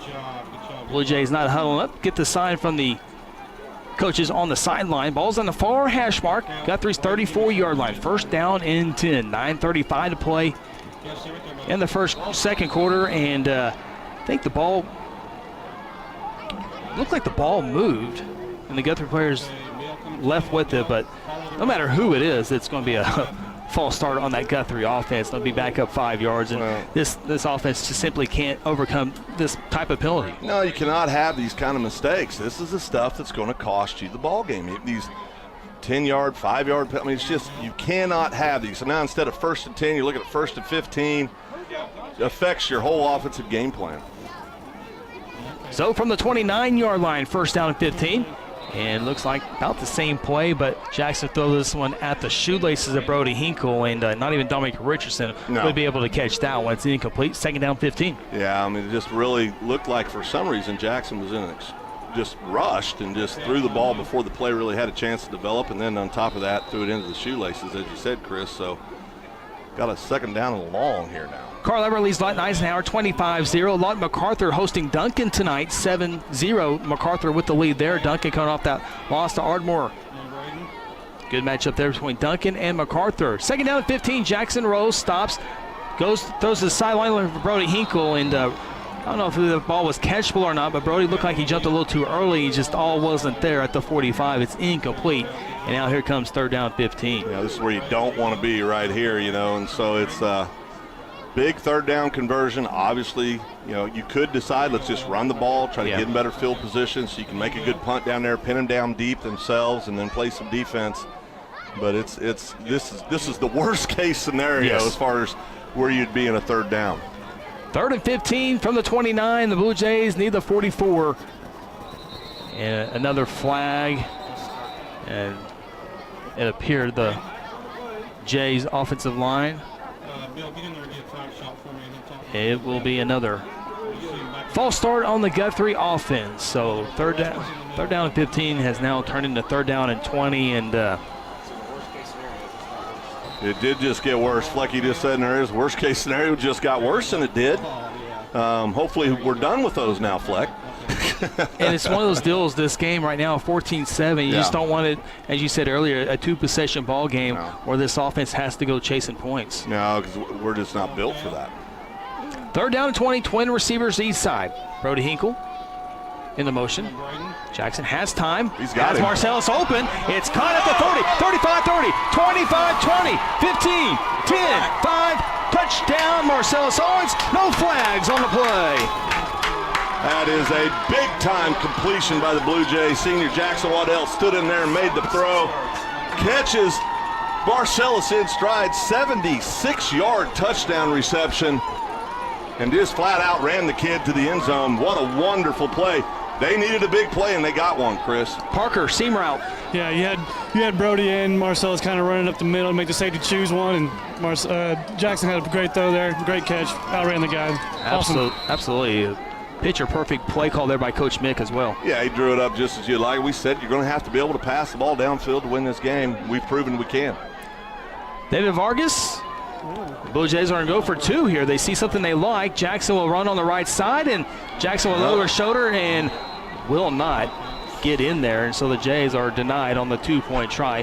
14-13 is the score. 8:54 left until halftime. Timeout from Jelsma. This is Guthrie Blue Jay football. Have you heard the big news here in Guthrie? You know that Guthrie Tag Agency is your local source for all your vehicles, boats, ATVs, trailers, titles, registrations, and of course driver's license renewals and replacements. But now, the Guthrie Tag Agency helps with driver's road test. That's right, take your road test right here in Guthrie. No more trips to Edmond or Stillwater or Enid. Call and schedule your appointment at 282-3873. Guthrie Tag Agency, open Monday through Friday from 9 to 5 and on Saturdays from 9 to noon. F&M Bank is a neighborhood bank with 8 branches and 17 ATM locations across 4 counties in central Oklahoma. F&M Bank can help you with all of your personal, business, and agricultural banking needs, or simply add efficiency to your business. Check out F&M Bank with online and mobile banking at www.fmbankok.com or download their app and have all of their services in the palm of your hand. F&M Bank is a neighbor you can count on. F&M Bank, member FDIC. Blue Jays back in the end zone. Marcellus Owens with a 76-yard touchdown reception from Jackson Waddell. Blue Jays go 6 plays, 80 yards in 80 seconds. Two-point try, though, is no good. And Bishop McGuinness holds on to a 1-point lead, 14-13. That's your John Van Smother scoring summary. I know that I haven't stayed at a Holiday Inn or anything, Chris, but for the life of me, and I'm just going to say it, I have no idea why we go for 2 there. It's always, it's...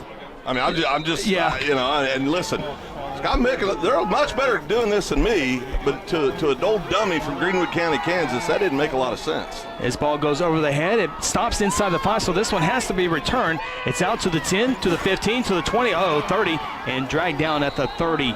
32-yard line. And Kuhnfield on the tackle.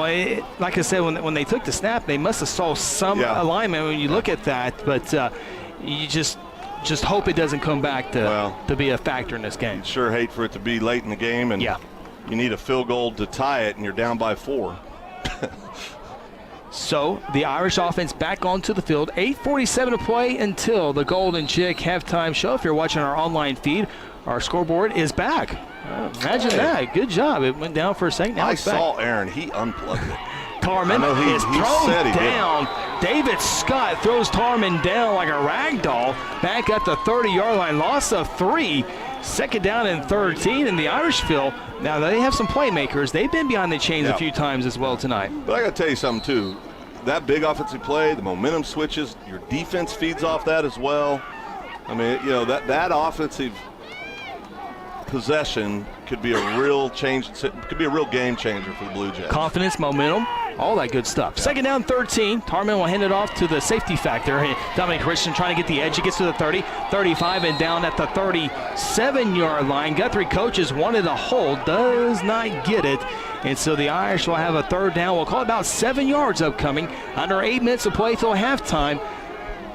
McGuinness 14, Guthrie 13. Well, I'm blind in one eye and can't see out of the other, but I sure saw Kel Kaufman get held right there. So, I mean, I don't know what the officials, obviously, they're not going to not call it on purpose. They didn't see it, but I think they might have been the only ones that didn't see it. Piedmont leads Northwest Classen 27-0, a score in 5A District 2. Third down, close to 6 yards. Tarman to throw, has to leave the pocket, rolling, throwing, and it is incomplete at the Guthrie 45-yard line. Hector Gooseby on the coverage for the Blue Jays. Good defensive stand there by the Blue Jays, and it'll bring up fourth down. We would think punting time for the Irish. That's a big stop for the Blue Jays. You come out, you have the long 76-yard completion for a touchdown. Defense comes right back out, stuffs them, 3 and out. Here we go. Offense gets the ball back. This is a real opportunity for the Blue Jays. Altus Bulldogs lead the El Reno Indians in Altus tonight, 7-0. That game in the second quarter. Fourth down and 5 from the 38-yard line. Punt formation. Good snap for the punter. And puts off a booming kick. Marcel Sonzo fields it at the 25. Here comes a return. Gets one block. Trying to outdance 3 defenders. Does at the 25. Gets up to the 30. And will be down at the 36-yard line. Not a whole lot there for Marcellus, but was able to get about 11 yards on the on the punt return. Yeah, this young man from McGuinness has done a fabulous job all night of kicking the ball. Yes, he has. And Marcellus there, made it, like I said, nice return, 11 yards. McGuinness team's a little quicker than I think a lot of us thought they were. Surprised by this, Phil. Guthrie 197 yards of offense. Bishop McGuinness 155. Well, I mean, yes, but also we knew that's what we had to do to have a chance to win this ballgame. Of course, a big part of that was that 73-yard touchdown reception by Marcellus. Blue Jays so far, both teams so far have run 21 offensive plays. Blue Jays 5 of 8 passing tonight for 102 yards. First down and 10 with 7:09 to play until halftime. Jackson will hand it off on the left side. Josh Raines across the 40. And it get down to the 43, 44-yard line. Josh Raines, a great story this year. Blue Jays were hoping to keep him on the defensive side of the ball, but due to injuries has had to come on the offensive side of the ball. It looks like he's been doing it all year. Doing both, playing on both sides of the ball and doing a fabulous job. And tough kid, just a sophomore, so a lot of good football ahead of him for Josh Raines. Second down and 2, 3 receivers to the far side. Jackson, look over, and we have whistle and flag thrown on that far sideline. I think this is our 4th or 5th? I'll work my way down there, Phil, on the penalties. That's just. Blue Jays, is this the right side? Yeah, now 6 penalties, 33 yards. Second down 7 from the 44. Second down 2 is so much manageable. You have so many options. Yeah.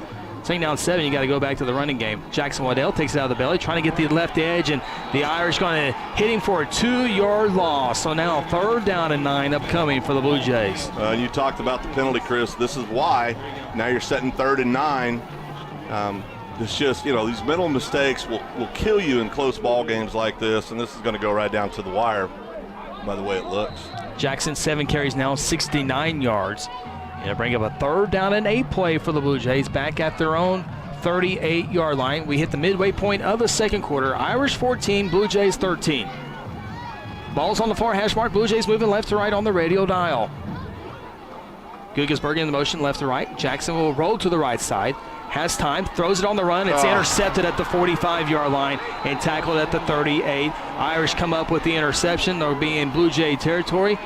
And the Blue Jays with the turnover. Coming up with the interception for the Irish was number 33, Brendan Jacobs. Well, we talked about at the beginning of the game. You can't make mental mistakes. You cannot have turnovers. We'll see how the defense responds here. Done a good job shutting down McGuinness the last couple of possessions, so we'll see if they can continue that here in tough situation. The Blue Jay 38-yard line to start the drive, 39-yard line. Small window. Parker looked like Jackson kind of forced that one in there. Yeah, he kept trying to wait for Guggesberg to get over. Guy kind of slipped in there. Never saw him. Yeah. So, Blue Jay defense called to the test again here as the Irish take over at the Guthrie 39-yard line. Ball's on the near hash mark in front of the Guthrie sideline. Twin receivers east side. Now Richardson in the motion. They pitch it to him. It's going to be a double reverse. They're looking to throw. No one's open downfield, so they have to come to the short side to the quarterback. Incomplete. Actually, it's incomplete as the deep threat was covered up nicely by Kel Kaufman. Tarman, the quarterback, was open, but unable to bring in the catch. I don't know if he caught it, was out of bounds, or if he was out of bounds. Okay, at the 31. That right leg, when he caught the ball, is about a good half yard out of bounds. Kind of he didn't realize where he was at on the field. But what an interesting play drawn up there. Blue Jays did a great job, as you said, back deep. Kel Kaufman stayed right with the wideout. So, 2nd down and 10. Go back to the run game here with the Richardson. Nope, Tarman wants to throw it again. Rolling out to the far side. Still rolling. Great coverage downfield, and Tarman simply has to throw that one away, and that was great pressure there, Parker. You know, this would be one of those times, Chris, what I would like to say, if I was the McGuinness coach, give it back. Richardson would carry the ball 108 times a game. Well, you would drag him off the field at the end of the game. I mean, right now, unreal. I'm at 9 carries for Richardson, 108 yards. The only average is 12 yards a touch. Yeah, I mean, I can understand why they're not giving him to him. 3rd down and 10. Throw it here, right? Yeah. No play action. Wide open is Richardson, and it's caught at the 27. Breaks the tackle at the 25 to the 20. 15 stiff arm, 10, 5, touchdown, Dominic Richardson. Just the busted coverage by the Blue Jays, and then we had one kid that could have made a tackle, and Richardson just sticks an arm out and says, "Get away from me, little guy," and trotted on in the end zone. Irish back on the scoreboard. 5:15 to go until halftime. Irish 20, Blue Jays 13. PAT upcoming. Then hand it off to him, but they definitely got it to him. Yeah, he's the real deal. Snap, hold, kick. Up and good. The Irish lead up to 8 points over the Blue Jays now, 21-13. Timeout from Jelsma Stadium. This is Guthrie Blue Jay football. Linda here with Jim and our Red River Roofing crew. You've known us for 16 years of quality roofing services, and we are also proud installers of Diamond Coat pre-finished siding. This quality wood siding product is scratch resistant, comes in custom color option, and will actually increase your home's resale value. With a 30-year no-fade warranty, this siding is sure to impress. Durability is #1, so choose a stylish exterior siding that will last. Call today to boost your home's curb appeal with beautiful Diamond Coat siding. Visit us at redriverroofing.com. Sonic has every slush flavor someone could ever want. This is basically slush headquarters. Where sour blue raspberry plans world domination. Well, not if Lemonberry has anything to say about it. Oh, Lemonberry, you're already sour. Come to the sour side. Never. I'll never join you. Refreshment just got colorful with new slush flavors like blue raspberry made with Nerds candy. And start your day with the 99-cent morning drink stop. Sonic at I-35 and Highway 33. This is how you Sonic.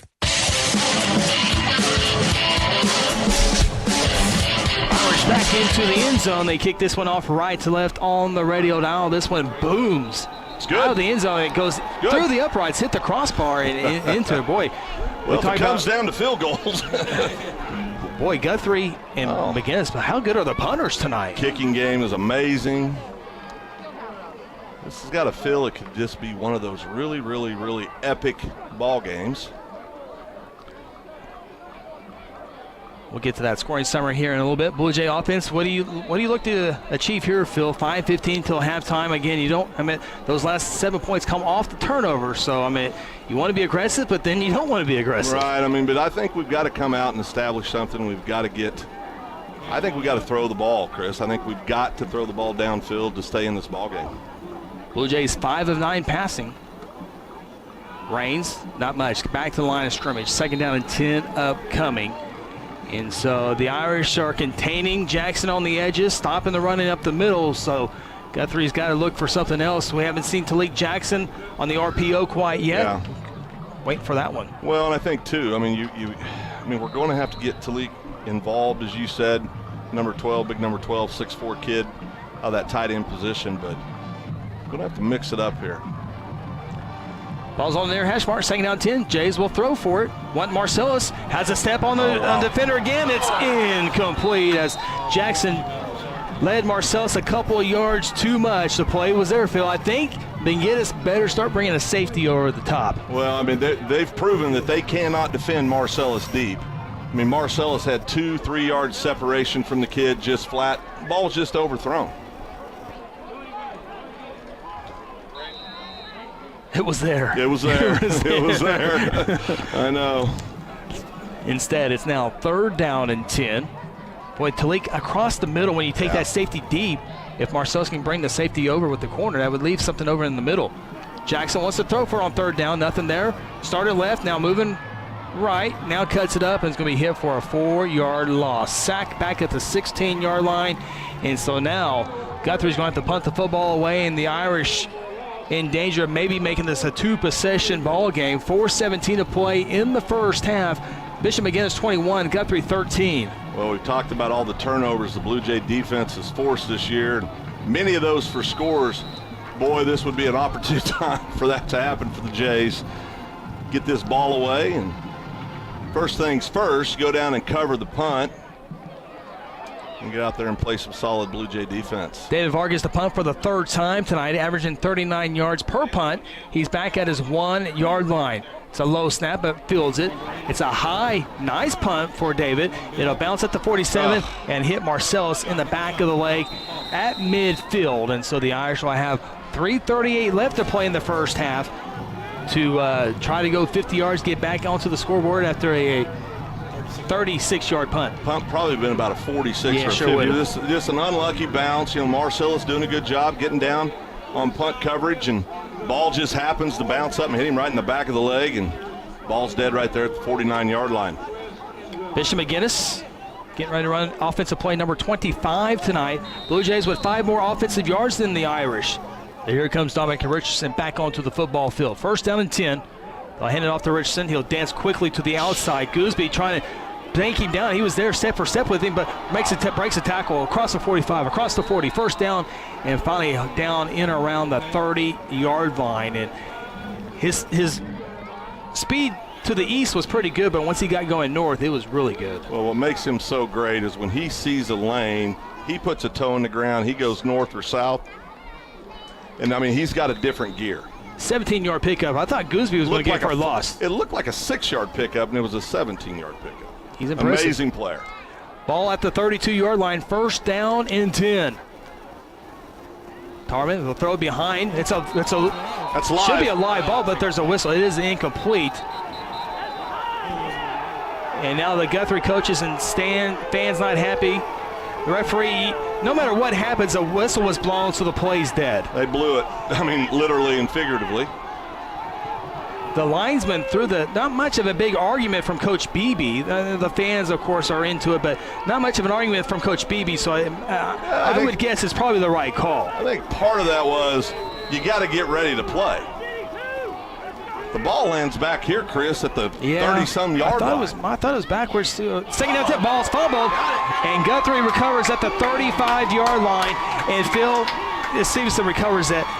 And if Guthrie does not go score, no big deal. They keep McGuinness off the scoreboard. Tell you what, that's a huge play we talked about when this series started, Chris. We need to find one of those Blue Jay defense turnovers. We get one. Yep. To your point, 3 minutes, 2 seconds left. Go down and score would be ideal, but run the clock out. It's a great close second, right? 28th turnover this year the Blue Jay defense has come up with. Ball's at the 35-yard line. It'll be first down and 10. CJ, not very many carries in this one. See, he's kind of a home run threat as well. He is. We can get CJ going north and south. He can do a lot of damage. Yeah, CJ, not one carry yet so far tonight. He's been busy on punt teams, and there he goes. He has a big gap on the left side across the 40, spins to the 45-yard line, and it will be down right there. A 9-yard pickup for CJ Ward, and see a little speed on the handoff. Well, and I think, this is what we've talked about throughout CJ's career. If he will go north and south, the kid is special. I mean, he has exceptional speed and quickness. He does that, turns the corner, does a wonderful job. So, second down and 1, 2:30 and rolling here in the second quarter. Blue Jays at the 45-yard line. Jackson's going down with a sack. It's a big loss of about 8 yards, maybe 9 yards. And so, second down and 1 is now third down and 10. I got to tell you, this has been kind of the Achilles heel these last few weeks with the O-lines. Just call it like it is, Chris. They're just not maintaining their blocks, and this is what happened. Penalties. They've got to play better football. Now, McGuinness has 2 timeouts to play with if they want to elect to use them here after the third down. Third down and 9. Brody and Marcellus, receivers to the near side. Talik Jackson, receivers to the far side. And Guthrie will take a timeout. We'll leave it here. 1:46 to play until the Golden Chick halftime show. McGuinness 21, Guthrie 13. When we come back, it'll be a third down and 9 play for the Blue Jays, and we'll see how they like to go. Again, still waiting on Talik Jackson, maybe across the middle. I know he had a drop last week, but I think real quickly, some scores in 5A football. Altus leads El Reno 21-0. Again, the loser of this ball game, highly chance they would have to go to Altus for a first-round playoff game. Not liking that, Chris, at all. I mean, we said a prayer Wednesday night. Yes. I was nothing drastic. I was hoping Altus would have to forfeit due to mechanical problems on the bus or something like that, because I do not want to go all the way to Altus. That's a long ways, Chris. Ardmore's in Noble tonight, 14-7 Tigers with the lead there. McAllister leads Glenpool 7-0.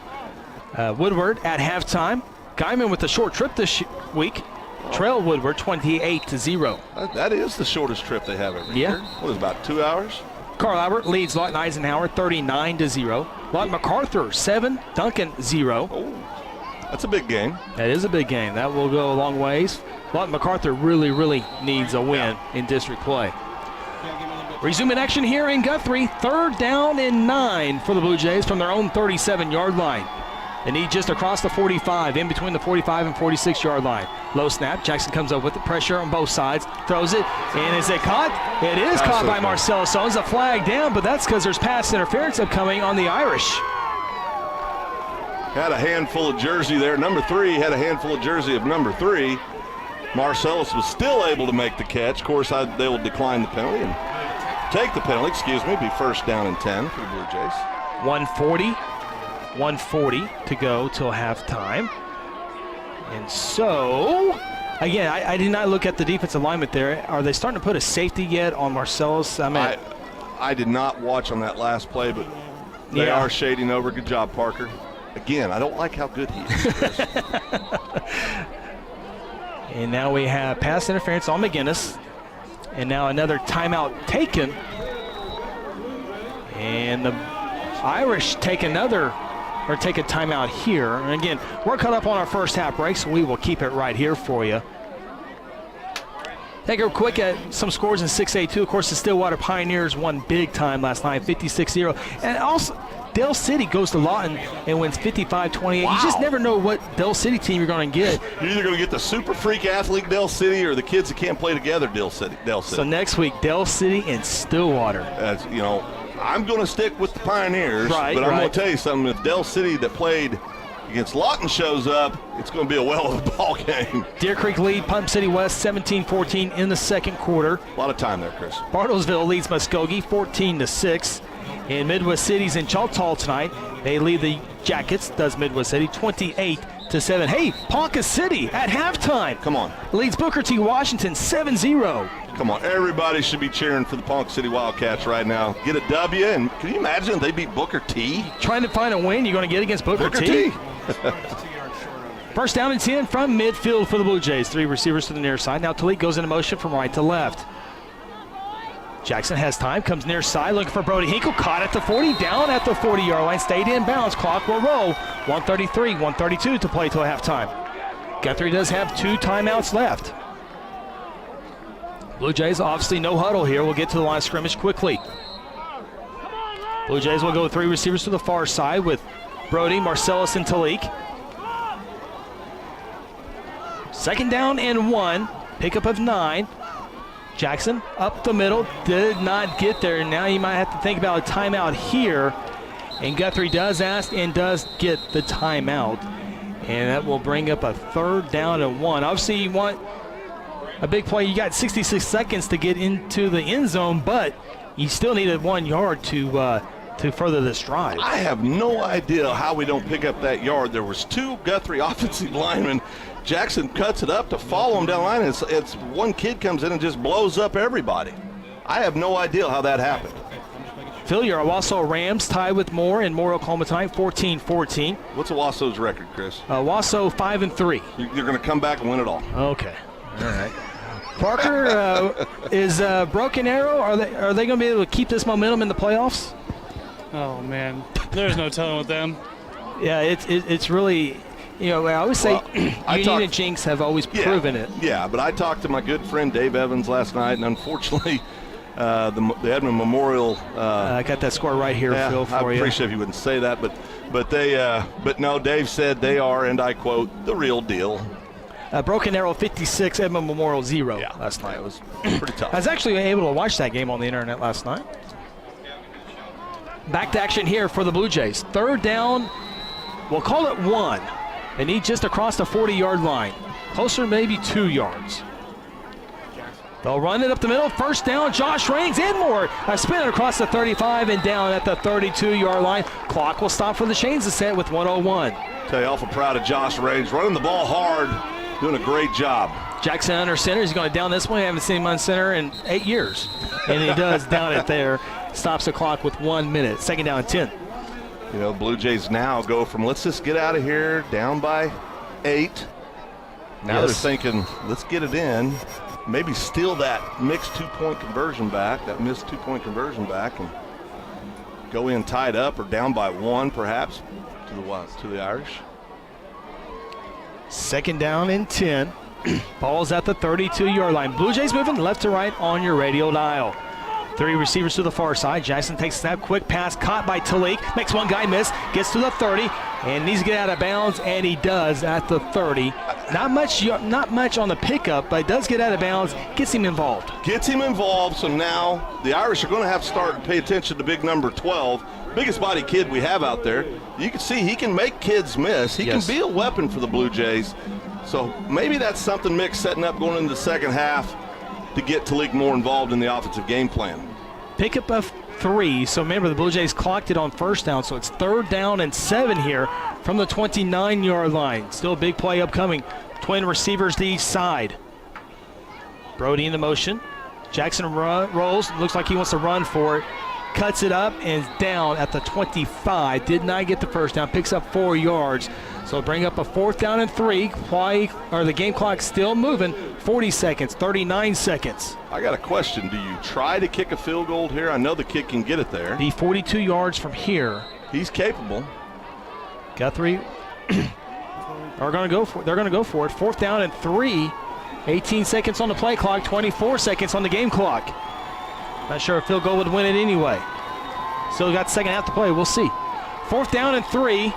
Now Guthrie looks at the sideline, trying to draw the Irish off sides, and Guthrie's going to have to spend their final timeout with 9 seconds. So now the chances of a 42-yard field goal or a 25-yard shot in the end zone. Well, I could tell you what I do. You guys might disagree. I go out there and try to get the points on the board. I do Nothing else. You make up the 2-point conversion swing. Yes.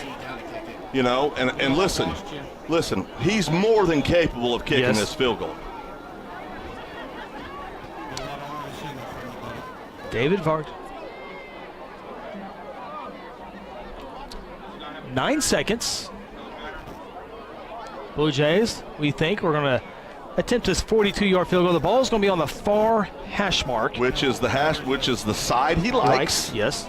So this is playing right in. I mean, everything's setting up right for this 42-yard field goal. There's no wind. No wind. Here comes little number 18.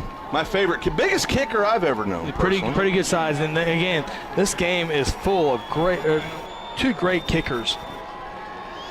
Well, this is going to find out a little bit of something about Mr. Vargas's ability to stay in the moment here. Jackson Waddell is the holder. From 42 yards out, David Vargas attempt. Snap, hold, kick, line drive, not going to get there. Wide left. Well, 4 seconds left on the game clock. Everything gets a little tighter in big games.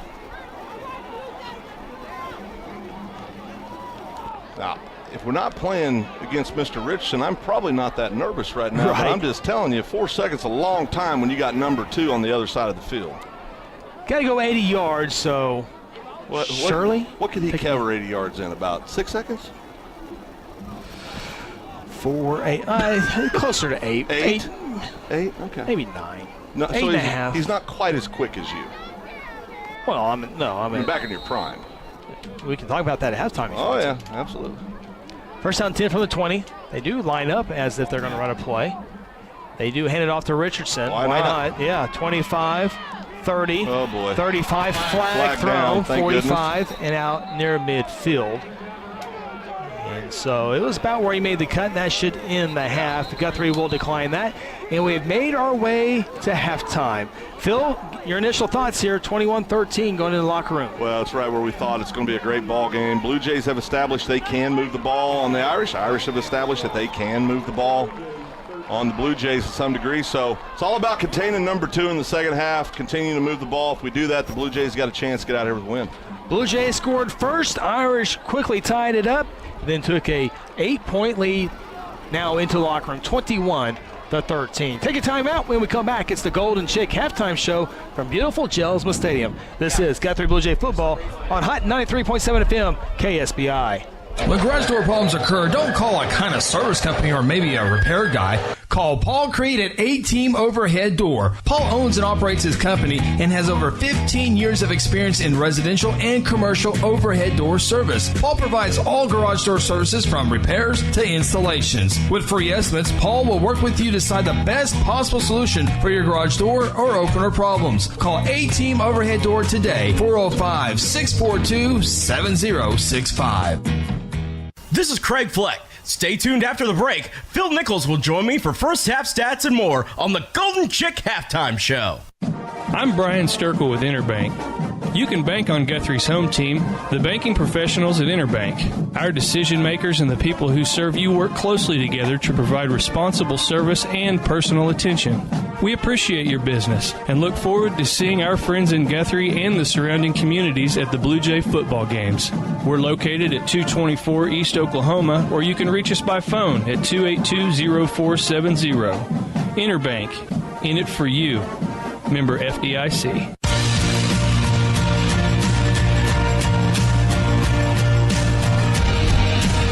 And we welcome you back, Gelsma Stadium in the heart of downtown Guthrie.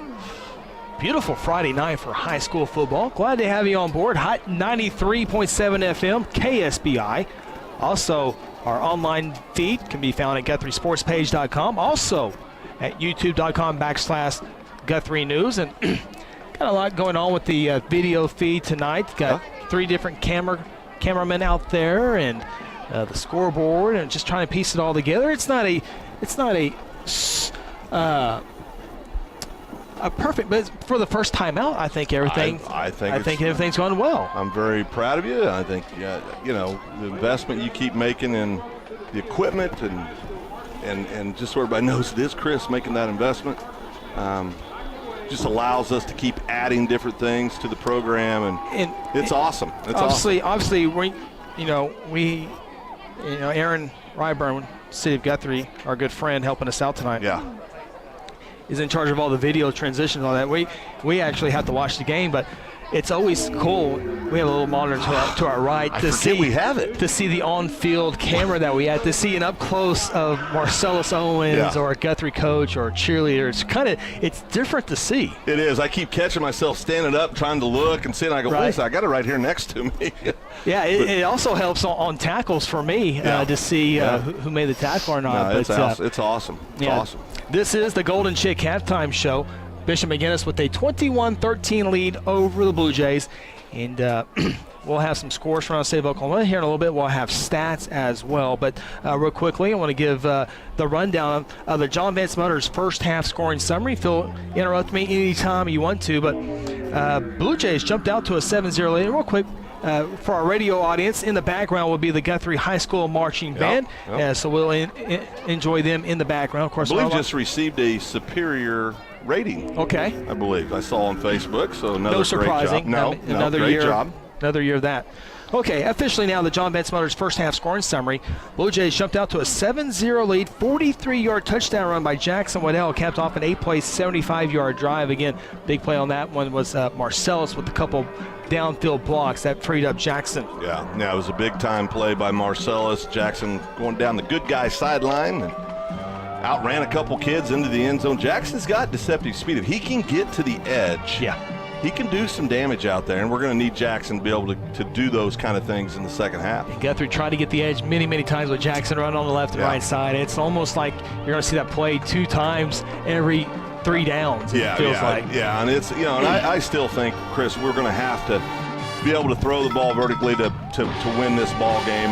We've proven we can do it. I mean, they've not been able to stop number 3 Marcellus Owens on the deep ball, and really Jackson had just a perfect scenario, sitting there, just overthrowed him just a hair. It was right there, and boy, wouldn't that have made a difference going into halftime. Blue Jays very much still into this ball game, but it sure looked nicer if it was 21-20. Yeah, Blue Jays again 7-0 lead with 9:06 to play in the first quarter. Irish 52 seconds later score on a 5-yard touchdown run by Tarman, of course. Big play by Richardson, 3 plays, 60 yards, 7-7 ball game. Irish take a 7-point lead early in the second quarter.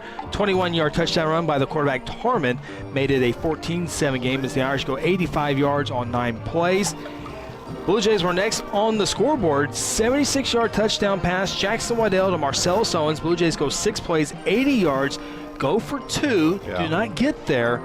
And so that's where the Blue Jays get a point behind right now at that point, 14-13. With 8:54 to play in the second quarter. Well, and I think, one thing we do know, I don't think Tarman, while he's very good at running the ball, hasn't shown it to really be a big threat throwing the ball downfield. Right. So, that allows Coach BB to dial it up a little bit, try to go in there a little bit more, overplay sometimes that run, but keep an eye on number 2. He's the only one that's proven to be a real threat right now down the field. The Irish added to their lead on a 39-yard touchdown pass. Tarman to Dominic Richardson. 21-13. Irish only need 3 plays to go 39 yards. 27 seconds off the game clock. That last touchdown came at the 5:50 point of the second quarter. Again, remember, one of those scores was set up by a Blue Jay interception. Yeah. And we talk about Richardson, Chris. Here's a kid that has multiple Division I offers. Just a junior.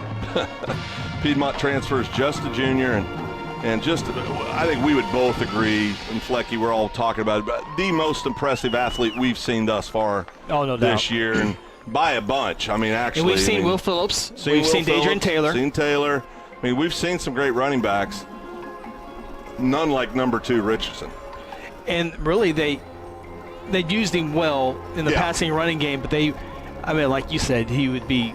Oh, he'd be on oxygen right now. That kid would have more carries than any running back in the history of high school football. And that might be the game plan for the second half for all we know. Gosh, I hope not.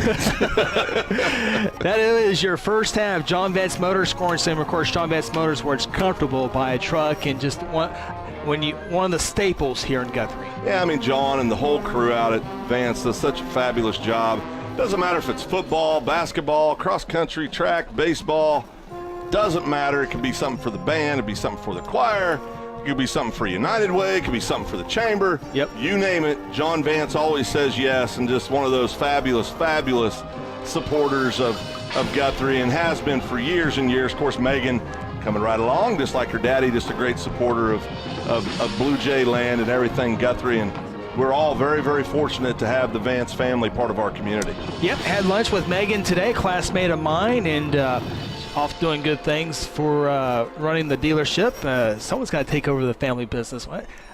Pretty much have taken over. She's getting a little help, but I was going to say, Meg's one of the good ones. Well, and she's a heck of an operator. I mean, she is fabulous. I know she makes her dad very proud every day and does great work out there at the dealership. And not just that dealership. I mean, people forget sometimes multiple dealerships. Perry, Miami. Yeah, absolutely. And do a fabulous job, and just lucky to have them as a great sponsor of ours and so many other things. Absolutely. Halftime score 21-13. Take a time out here on the Golden Chick Halftime Show. When we come back, Craig Fleck will join us and take a look at those first half numbers between Guthrie and Bishop McGuinness. Timeout. Golden Chick Halftime Show returns from Jello Smith Stadium on Hot 93.7 FM KSBI. It's a beautiful day to introduce people to the golden goodness of Golden Chick. So this is your first time you had Golden Chick. What do you think? Absolutely delicious. These are 100% tenderloin, no mystery meat. I love them. They're so juicy and tender. How long do you think it takes to marinate a perfect piece of chicken? Probably 20 minutes. Yeah, about 20. An hour? What if I told you 24 hours? Wow. I feel like one of those infomercial guys. But wait, there's more time marinating the chicken. One taste, and you're golden. I need this pack. The Golden Chick Halftime Show rolls on with the John Vance Auto Group scoring summary right after this. Football. Whether it's watching it on TV, listening on the radio, or going to a game, it's part of being an American. It's also part of being a Guthrie Bluejays fan, where winning is a tradition. At John Vance Auto Group in Guthrie, we too have a tradition. It's one of treating our customers with respect. If you need a Ford, GMC, Cadillac, Buick, Chrysler, Dodge, Jeep, or Ram, new or pre-owned, come by and be impressed with how you'll be treated. John Vance Auto Group, it's all true. John Vance Auto Group. I-35, exit 153 in Guthrie.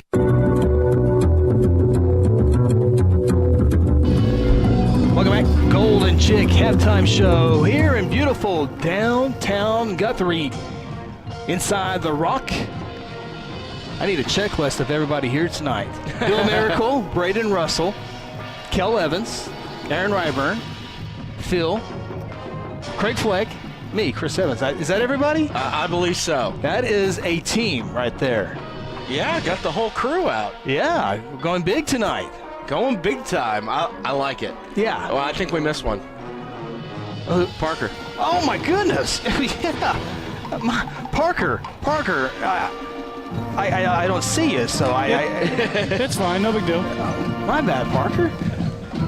Everyone usually leaves at halftime, so but Parker, real quickly before we get to the first half stats, your thoughts on what you saw there in the first half? Well, number 2 is as good as advertised, that's for sure. I mean, it'd be nice if we could kind of bottle him up a little bit and get in the passing game. I don't know.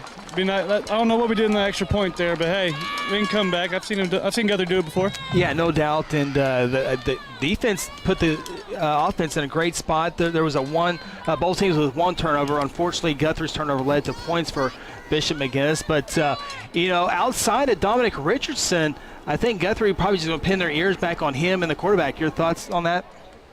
Yeah, he's made some plays too in the running game. Yeah. I mean, can we contain him? All the eyes are on Dominic, that's for sure. But Kelly Beebe's really good at making halftime adjustments. I wouldn't be surprised if they come out something a little different here in the second half. Yeah, absolutely. And when the running game's not there with Dominic, Craig, they brought him in the passing game. I know you get to those numbers here in a little bit, but you got to know where he's at all times. Yeah, and he was just about it in their passing game. I'm going to go ahead and break down some numbers now as we get to it.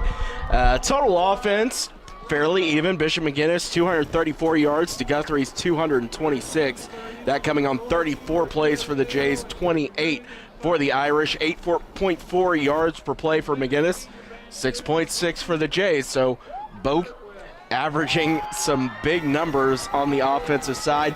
61 yards passing for McGuinness to 116 for the Jays. That coming on 2 of 9 passing for McGuinness. 7 of 12 for the Jays. Jackson having a pretty decent night throwing the ball. 30.5 yards per pass, per completion, for McGuinness. 16.6 for the Jays.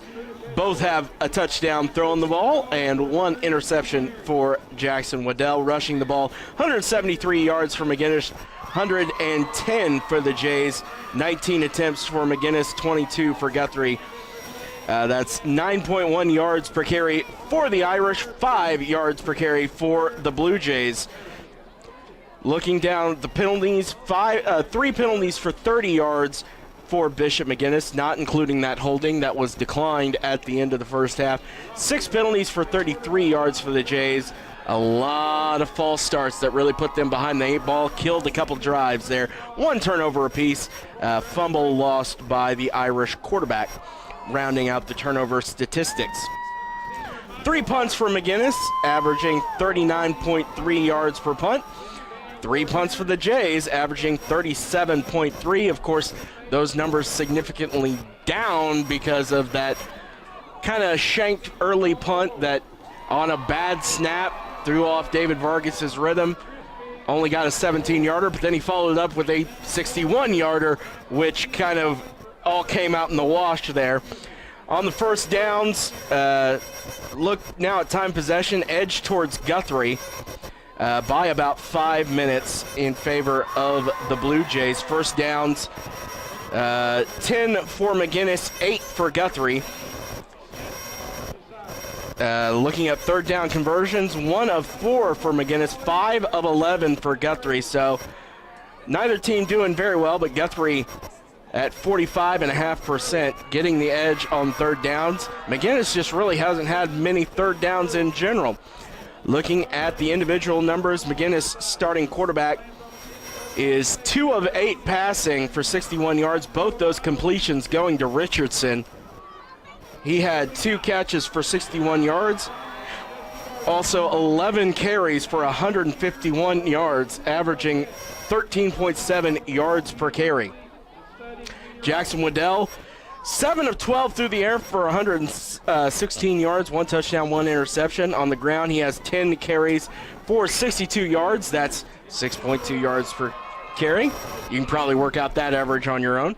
And a touchdown for him. Josh Raines carrying the ball well. 8 attempts for 32 yards, around 4 yards per carry. C.J. Ward, just the 1 carry for 9 yards. Cale Kaufman, 2 carries for 5 yards. And Marcellus Owens, 1 carry for 2 yards.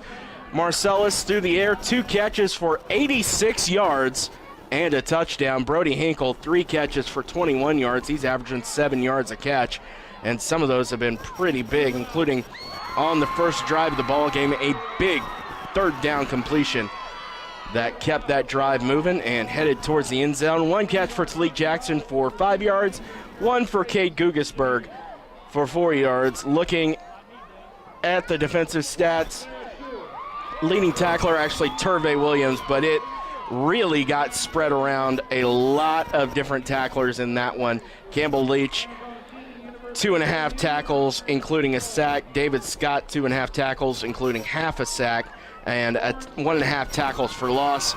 2.5 for J.D. Kuhnfield and 2 for Caden Ballard Stevenson. Those are your first half stats and numbers here on the Golden Chick Halftime Report. Going to go ahead and take a timeout.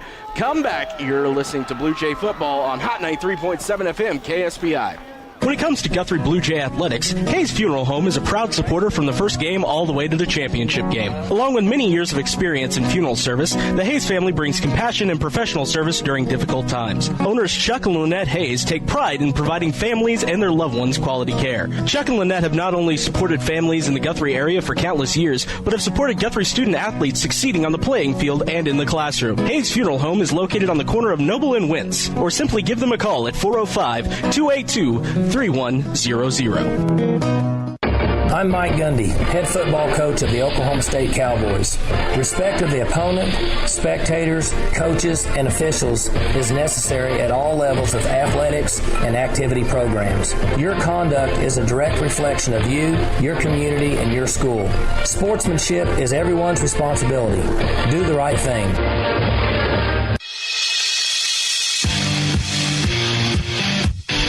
Golden Chick halftime show returns here in beautiful downtown Guthrie. Bishop McGuinness 21, Guthrie 13. The Guthrie High School marching band seniors were just introduced, and now the fight song down below. It's a lot of band members, seniors as well. Well, senior class got a lot to be proud of. Obviously, kids heavily involved, doing an awful lot of things. And just always good to see the parents down the field. Of course, they do so much to support their kiddos, getting them up early, getting them to the practices, picking them up, taking them to competitions. Band parents work their tails off, Chris. I mean, they put in a lot of time. There's no doubt about that. And, boy, what a fun fall season for Guthrie High School athletics. You got cross-country teams, both boys and girls, running in the state meet next week. Girls finished second at the regionals, third for the boys. Yep. Softball state tournament got to the first round. Carradine, first team 5A2 pitcher of the year. Made all region, I believe. All also. region, and so just a great fall season. Well, and it's always good to see the Guthrie kids have success, and they go out and they work so darn hard and put in the time. You want to see them get rewarded, and it's just a fun night. Not like this is perfect. The weather's perfect. You have a great opponent with the McGuinness Irish, and just a perfect night of high school activities, Chris. Just a lot of fun. Yeah, no doubt that. And bring in Parker. Parker, you get to follow the softball and the cross country and the football around. It's been a fun fall season. Oh, absolutely. Going back to state for the second time in 4 years was really fun. Really good year for those girls. Carradine, anytime she was in the circle, I mean, it was fun to watch. That's for sure. Have you ever seen someone end their career with 8 intentional walks? Barry Bonds, maybe? Yeah, maybe. Yeah. I don't think she was cheating like Barry, though.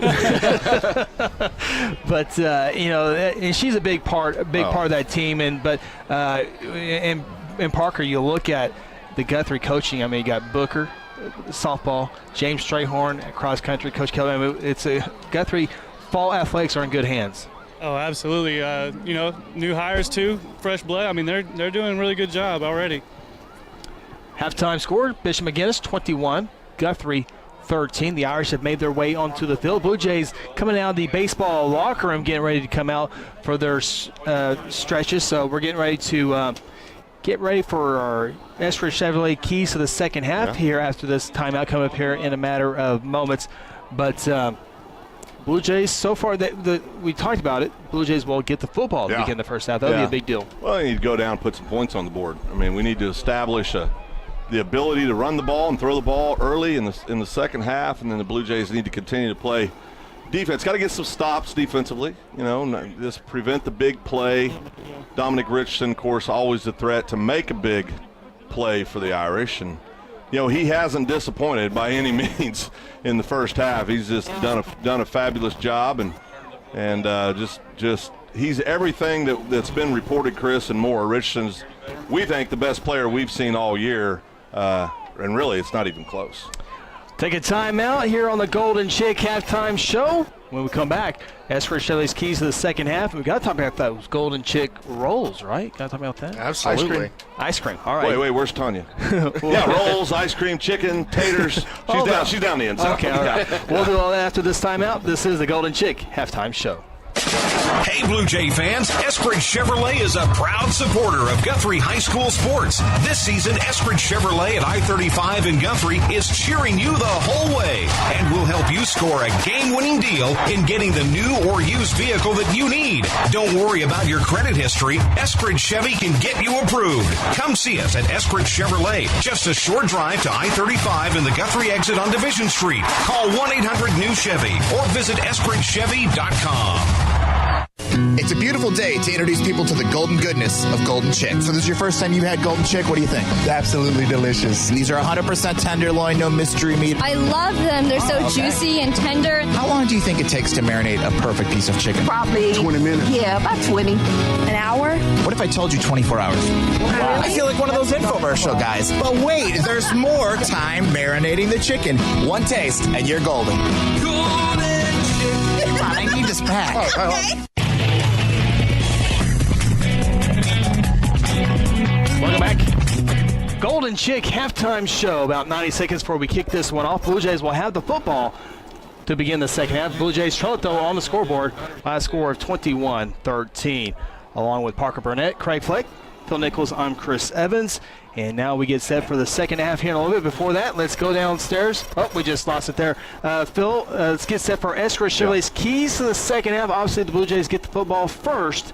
But your thoughts here on the second half? Well, I think Blue Jays have got to be able to throw the ball downfield, I think, to get in this game, to win this ball game. Of course, try to keep Richardson from having any big plays from the line of scrimmage. You know, you're not going to stop him, but contain him, keep him out of the end zone. What's that old good saying? You bend, but you don't break. And they've got to do that in the second half. But I think offensively, we've got to be able to put points on the board through the air for the Blue Jays to win this game. Parker, let's get your thoughts on the Escrow Chevrolet's keys to the second half. Yeah, I kind of agree with Phil there. I think got to get the ball going through the air. Marcellus has had a big game so far. I would maybe try to get the ball with him, get him in space. Krager? Well, I think the most important thing is you got to keep McGuinness on the leash here. You got to stay within touching distance. You got to keep it within one possession. Yeah. If you let them stretch it out to 2 or 3, this Guthrie team is not built to come back from a long way down. They need to stay within touching distance. Keep that one possession margin, because whatever it takes to get that done, by hook or by crook, got to keep within touching distance. And then at the end, you hope that it breaks your way. I mean, the ball's going to bounce one way or the other in a situation like that, and you hope it bounces your way. And those are your Escrow Chevrolet keys to the second half. And Parker, Phil, I don't think we saw any injuries, but Mercy Health Report, I don't think anything has changed since the first of the game. No, I think everyone's still healthy and good to go. All right, that's always good news, especially in these big ball games. And so the Irish will kick left to right on your radio dial. Glad to have you on board. 93.7 FM KSBI. At halftime, I forgot to Daryl Jones back in our Stillwater studio. Daryl does a good job. He's bailed us out of more than one yes, he has. situation, as we like to say. Week 4, he did the ultimate. Yes, man, absolutely. I was prepared. Okay, we're not going on the air. It was touch and go, and then Daryl saves the day. Irish to kick here. They got a great, talented kicker, although this is a little pooch kick here. It's a live ball as it bounces at the 25. Picked up, though, at the 20-yard line on the far side to the 25, going backwards, forward progress to make it about the 23-yard line. So here comes the Blue Jay offense. First down and 10 as we set for second half action. Again, the Blue Jays will be on the road next week when they travel to Lawton Eisenhower. I think the key here, we're gonna see a lot, I think, this second half. I think you'll see Coach Mick. I think you'll see Scott Mick open it up a little bit on this drive, Chris, and we may see a few things we haven't seen all year. There's no reason hiding anything at this point, right? Absolutely. Let's go out and get it and see what the Blue Jays can do. But putting 7 points on the board right here goes a long ways for the Blue Jays. Nice long drive here. Take some time off the clock by putting some points on there as well. Keep the ball off of Dominic Richardson offensively. From the 23-yard line, Brody in the motion from right to left. Jackson takes the snap, gets a big block, and Jackson goes backwards, though, for a 3-yard loss. And the Blue Jays offense behind the chains here. A big block in the backfield, though. That was a huge block in the backfield. I was so enamored with that block, I didn't see the end of the play, so I don't know what happened. It looked like Jackson was getting ready to run off for a nice little gain. Did somebody catch him from behind, Chris? Yeah, they didn't really have a whole lot to go there, but lost back to the 20-yard line. Jackson tried to get the corner, didn't quite get the corner, and so now it's second down and 13.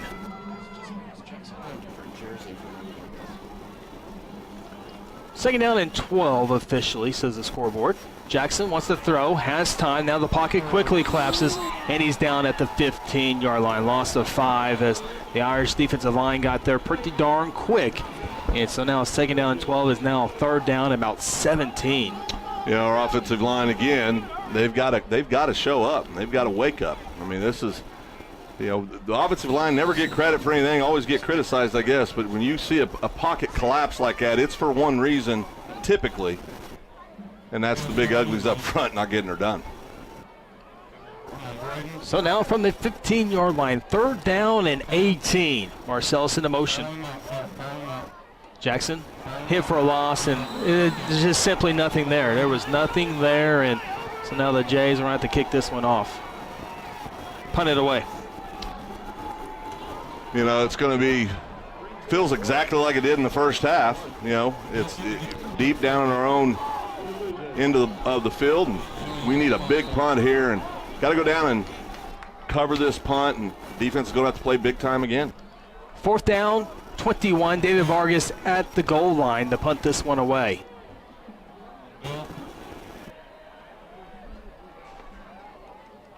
It's a good snap at the numbers.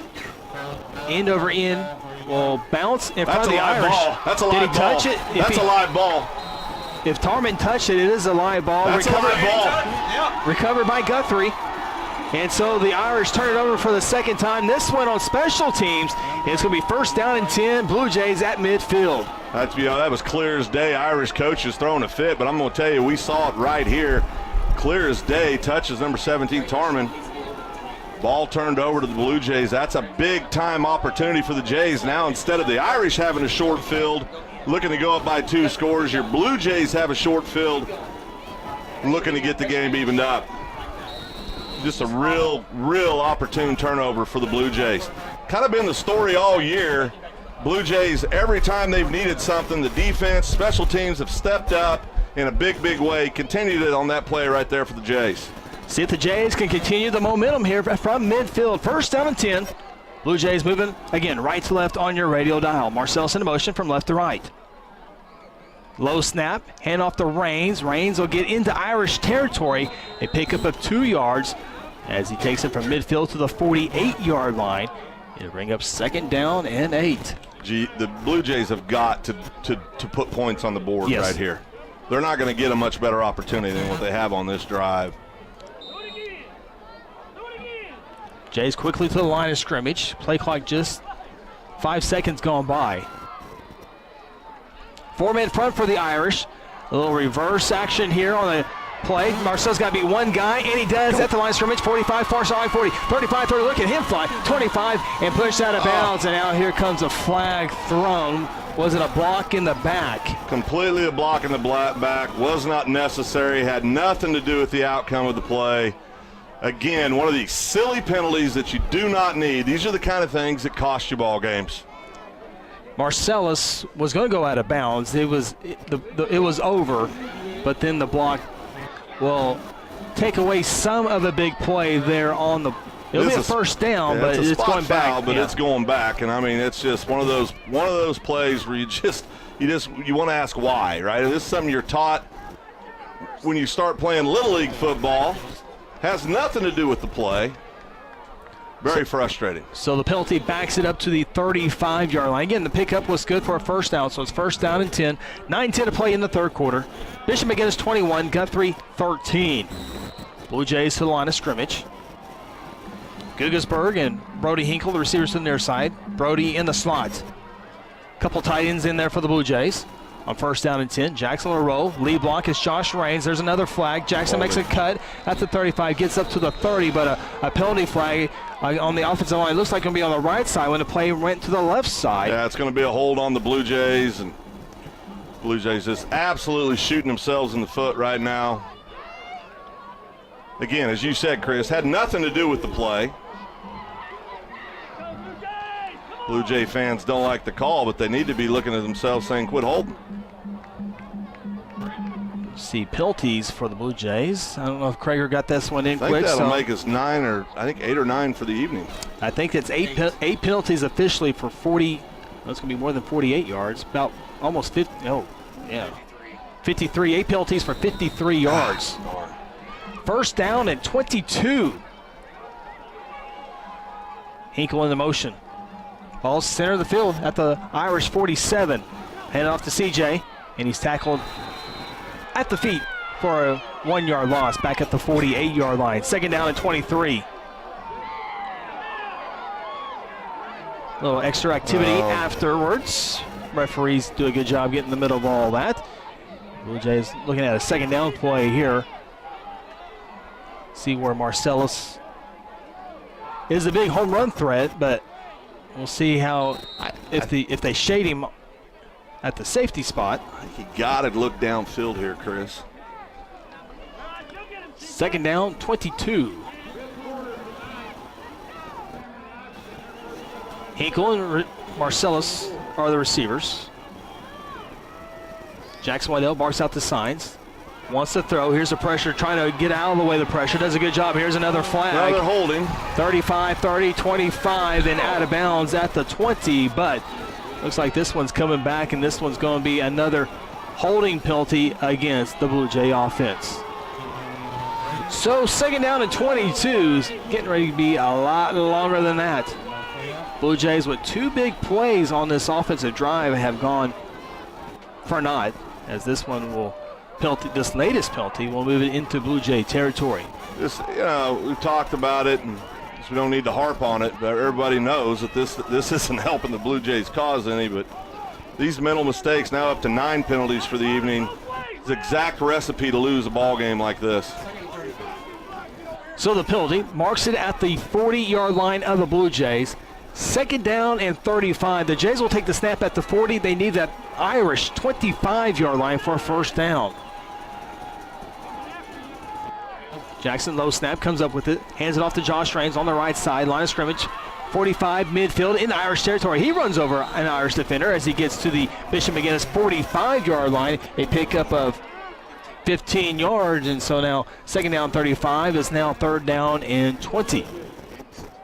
Of course, if you obviously you want the 1st down here, but then you got to play field position. Hopefully, if you don't get the 1st down, you can hopefully for a good punt by Vargas play the field position. But this is a drive that the Guthrie offense got the ball at midfield due to the turnover by the Irish special teams. Awful lot of action. They only have a 6-yard difference. 3rd down and 20.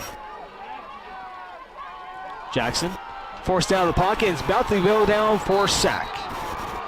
All the way back at the 40-yard line. David Vargas and the punting crew will come onto the field.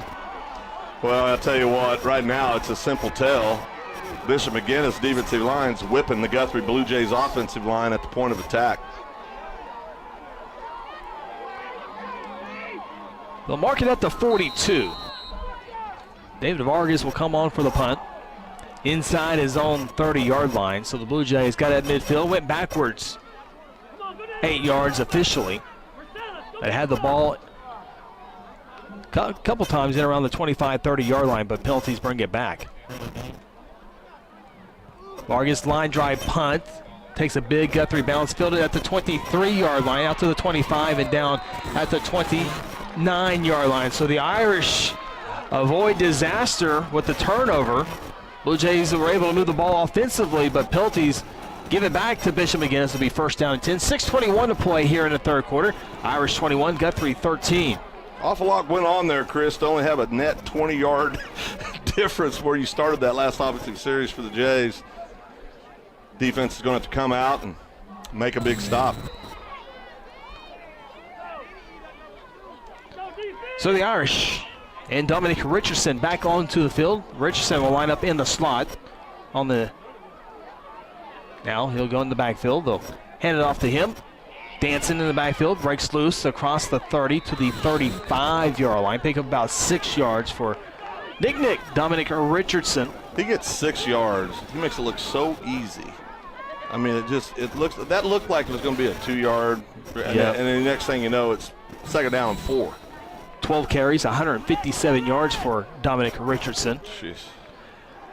About 14 yards a pop for Richardson so far here tonight. 2nd down and 4, they give it back to him. Looks left, up in there, keeps up the middle and leans forward to the 40-yard line for a 1st down. Needed 4, gets 4. Just keeps moving. We talked about the whole ball game.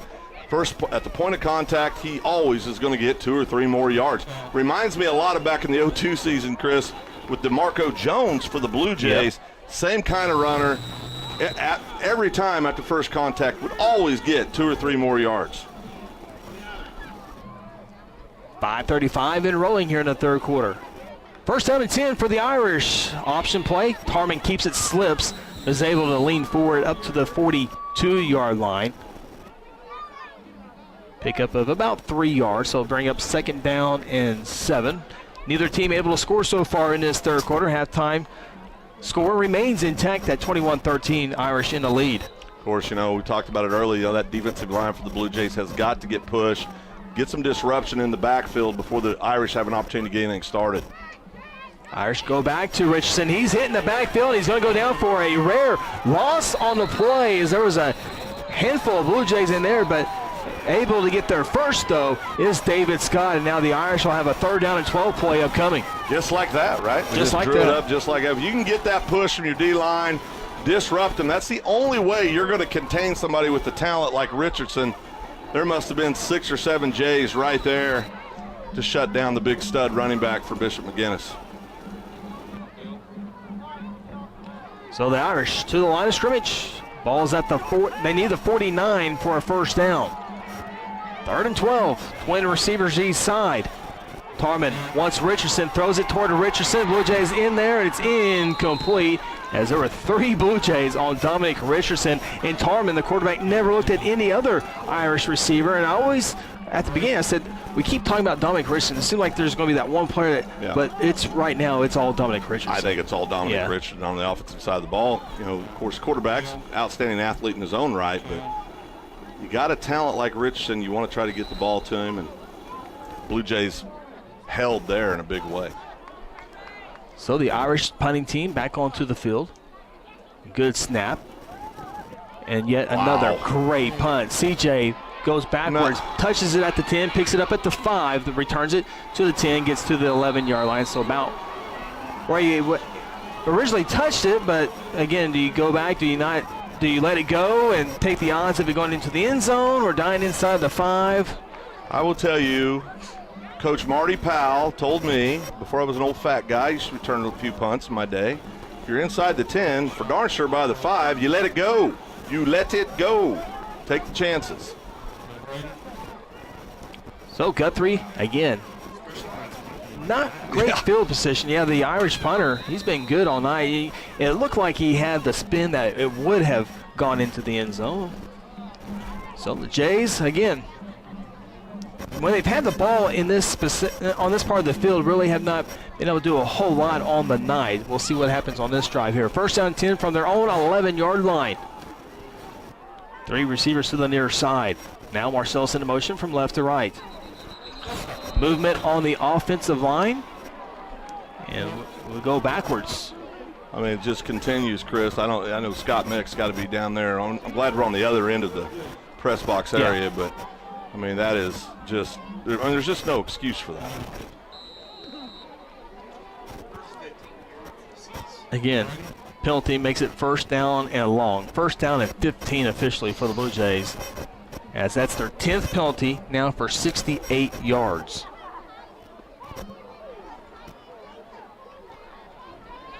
Ball now placed at the 6-yard line. Jackson, quick pass caught by Marcellus at the 1, dangerous from going backwards, and he might have got out to the line of range and might have lost a couple yards actually. We'll see where the ball is marked. Yeah, Marcellus looks like he's shaking up on the play. Down at the 4-yard line, so Marcellus slow to get up after that hit. Probably a good time to take a timeout here with 3:49 to play in the 3rd quarter. Bishop McGuinness 21, Guthrie 13. Back after this. This is Blue Jay football on Hot 93.7 FM, KSBI. At Terra Insure Group, you'll be helped by lifelong Blue Jay fans. Jason Herzl, Dennis Oakes, and Seth Robbins. They aren't limited to any single provider. They'll work with you to find the carrier and the plan that fits you best. Terra Insure Group is an independent insurance agency specializing in home, auto, and commercial lines of insurance. Call Terra Insure Group at 293-4880 or stop by at 2403 South Division or visit them online at tigok.com. Terra Insure Group, insuring your world. Have you heard the big news here in Guthrie? You know that Guthrie Tagging is your local source for all your vehicles, boats, ATVs, trailers, titles, registrations, and of course driver's license renewals and replacements. But now, the Guthrie Tagging helps with driver's road test. That's right, take your road test right here in Guthrie. No more trips to Edmond or Stillwater or Enid. Call and schedule your appointment at 282-3873. Guthrie Tagging open Monday through Friday from 9 to 5 and on Saturdays from 9 to noon. Back to Jelma. Marcellus slow to come off the field, being helped by a great trainer in Chandra Dyer. She's a mainstay for the Blue Jays in all the sports, does a great job. Oh, absolutely. Back to action here. Blue Jays try it on the short side of the field on that far side. And not much there. Stayed in bounds. clock will continue to move. Just maybe a 1-yard pickup. Jay's just being patient to just make sure don't turn it over and run this one and punt the ball away. And McGuinness should have great field position. They're going to have fabulous field position after this, Chris. Blue Jays aren't able to get a big conversion here. And again, we talk about Guthrie not wanting to get down by more than 2 scores. Third down and 16 from the 5-yard line. Waddell, little just quarterback keeper, getting the edge and tripped up and there's a hit after the whistle, but no flag. And so that will bring up 4th down and punting time for the Blue Jays. David Vargas will be punting from his own end zone.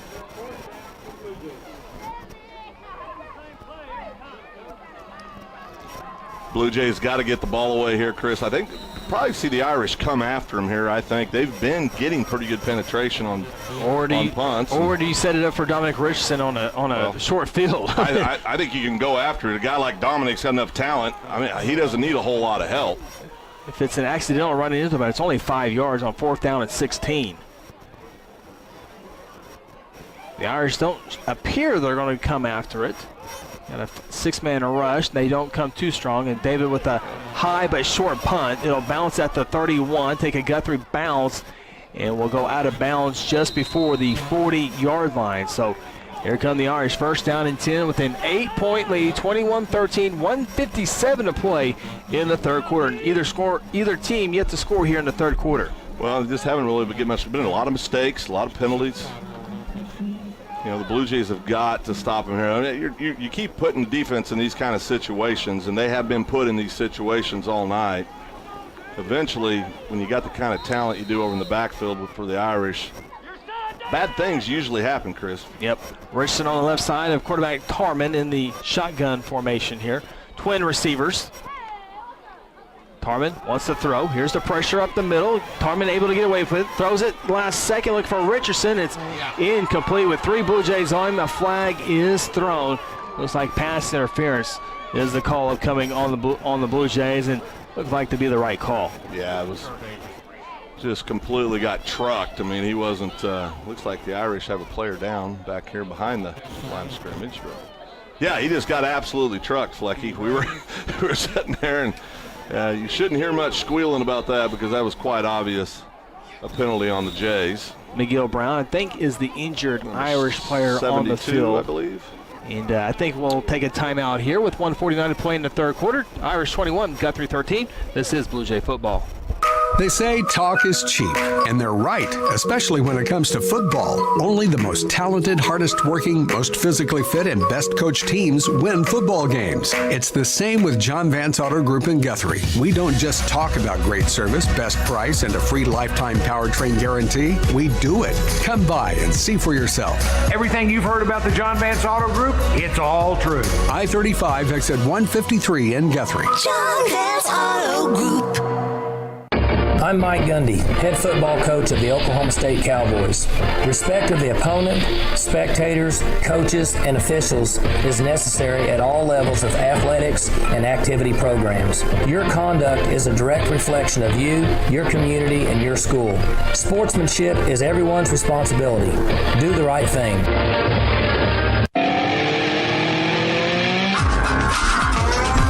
After the injury timeout, it'll be Irish football at the Guthrie 24-yard line. 1st down and 10. Pistol formation. Richardson, the pistol back. He'll get the call on 1st down on the right side. Angling across the 20 to the 18. Still moving the pile down to about the 17, maybe the 16-yard line. Another 6, 7, 8-yard carry there for Dominic Richardson. Just boom, boom, and he's there. You know, he's just an amazing running back. And we'll definitely get to watch him play on Saturdays in the future. If the Irish had one go-to receiver they'd be scary. A tight end completely to go to. Scary. Yeah, they'd be scary. There's no question. 2nd down and 3, 1:17 to play in the 3rd. Handoff Richardson, right side. 15, dragged down from behind. Is that Campbell Leach with the tackle? Yeah, Campbell with the. Looks like. Excuse me, yeah. Cade Whitfield on the tackle for the Blue Jays. Just shy of the 1st down marker, so pick up of 2 yards. So 3rd down and 1, under a minute to play in the 3rd. Bishop McGuinness 21, Guthrie 13. The Irish have won 7 ball games in a row. Open up the season with a loss to Dale City. Then week 2 took down their rival Bishop Kelly, and that began that 7-game winning streak. Next week, take on the Carl Albert Titans. Should be an entertaining ball game. 3rd down and 1 for the Irish. Could be the final play of the first quarter if the Irish want to. They'll throw for it, and it's incomplete. Gooseby tried to get a hand on it, then Richardson, I think he just dropped the ball. Ready to see. And so the Irish went with the passing play on 3rd down and inches, knowing they're going to go for it here on 4th down and inches, and I would certainly think it would be Dominic Richardson's chance to get the first down. If it's not Dominic Richardson touching this ball in this play, Chris, the athletic director needs to come down and remove the head coach on the spot. The Irish take a timeout. We'll leave it here with 27 seconds to play in this 3rd quarter. Guthrie trailing the Irish by a score of 21-13. I'll tell you this, we've seen this against Carl Albert, Chris. We're seeing it tonight against McGuinness. Defense is out on the field a bunch. Of course, had much more success this week, moving the ball than we did against the Titans, but just really hit and miss. We've had a couple big plays, and outside of that, haven't been able to get a whole lot going offensively. Parker, real quick, we got a second here. Irish and Titans playing next week. I'm sure it'll be the game of the week, if not one of the top games of the week. Your initial thoughts on what could go down between Carl Albert and Bishop McGuinness? Oh, man, they should hand the ball off to number 2 about every single time. And then you got Dadrian Taylor on the other side. So, yeah. So the Irish come to the line of scrimmage, 4th down and inches. They're going to go Wildcat with Richardson. Carmen in the motion, but this is going to Richardson. He's going to go to the middle. There is a flag thrown as Richardson does have the first down, but was there movement? It's going to be, I think it could be a sideline warning. Illegal motion. Wow. That's a huge penalty. So what do you do here, Chris? I accept it. Everybody needs to turn away for a second. Chris is getting ready to get punished. I deserve that, so I'll go ahead and take it. But illegal shift. It had to be on Tarman, who went into motion. We've seen the Irish have a great kicker. So they'll bring in. Looks like they're going to bring in Evan. What? They're going to see if he got the first. They're going to see if he gave Okay, so we're going to have a measurement to see if there was a first down established. Did not get it, so decline. You'll decline the penalty. And so now the Irish won't have a field goal opportunity here. Wow! And so Guthrie takes over, and I got to tell you, Parker, McGuinness has a great field goal kicker, and that was right in his range. And we keep saying Blue Jays got to stay away from that two-score deficit. That was a huge stop for this defense. Give yourself a chance to go maybe tie right here. Go get a 2-point conversion and instead of getting down 2 scores. 20 seconds to play in the quarter. My new MVPs, whoever said, wait a second, measure that real quick. Yeah. That was a heck of a heads up. I just assume he got it. It looked like he did, but obviously did not. 1st down 10, Blue Jays take over from the 14. And a pass caught at the 20-yard line. They're going to say it was caught by, it looks like, Marcellus Owens with the catch. And Guthrie does not have to take another snap in the 3rd quarter if they don't want to. And I don't think they will. And so we make our way to the 4th quarter. Neither team able to get onto the scoreboard in the 3rd quarter. So should be a fun 4th quarter. Don't go away now. Here after 3 quarters, Bishop McGuinness 21, Guthrie 13. This is Guthrie Blue Jay football. When garage door problems occur, don't call a kind of service company or maybe a repair guy. Call Paul Creed at A-Team Overhead Door. Paul owns and operates his company and has over 15 years of experience in residential and commercial overhead door service. Paul provides all garage door services from repairs to installations. With free estimates, Paul will work with you to decide the best possible solution for your garage door or opener problems. Call A-Team Overhead Door today, 405-642-7065.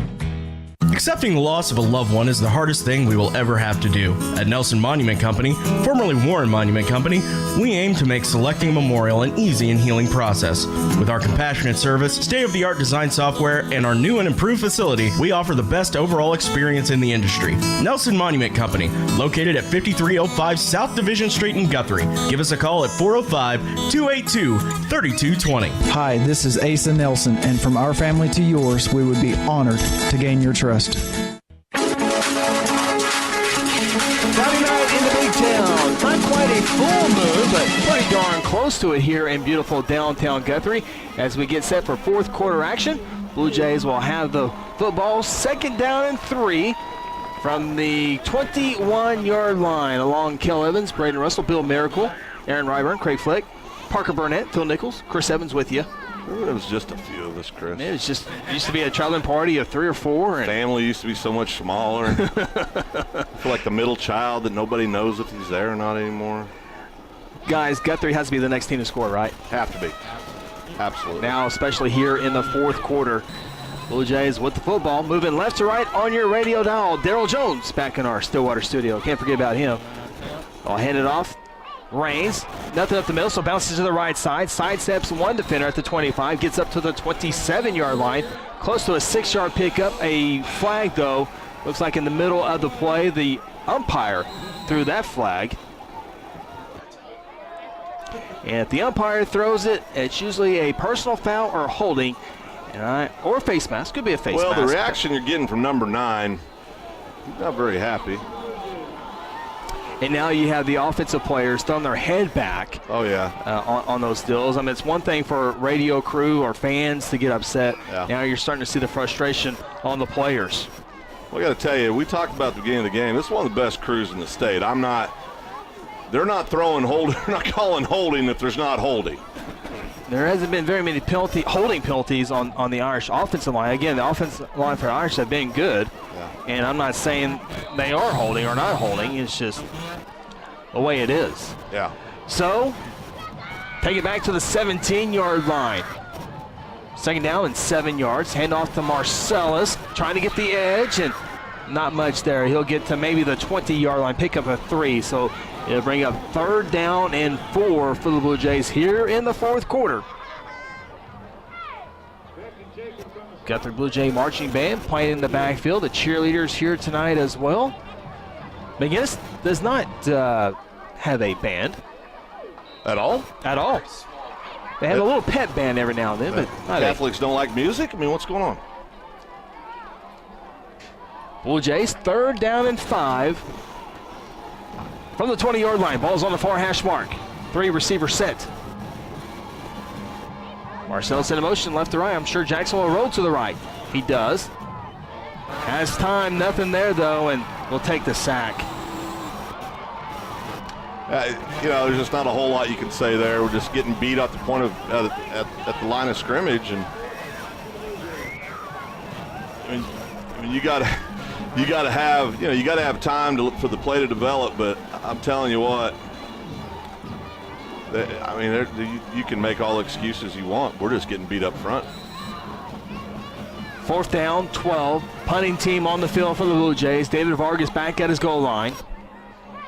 It's not good when you have a lot of punts and a lot of penalties, and that's what the Jays have had.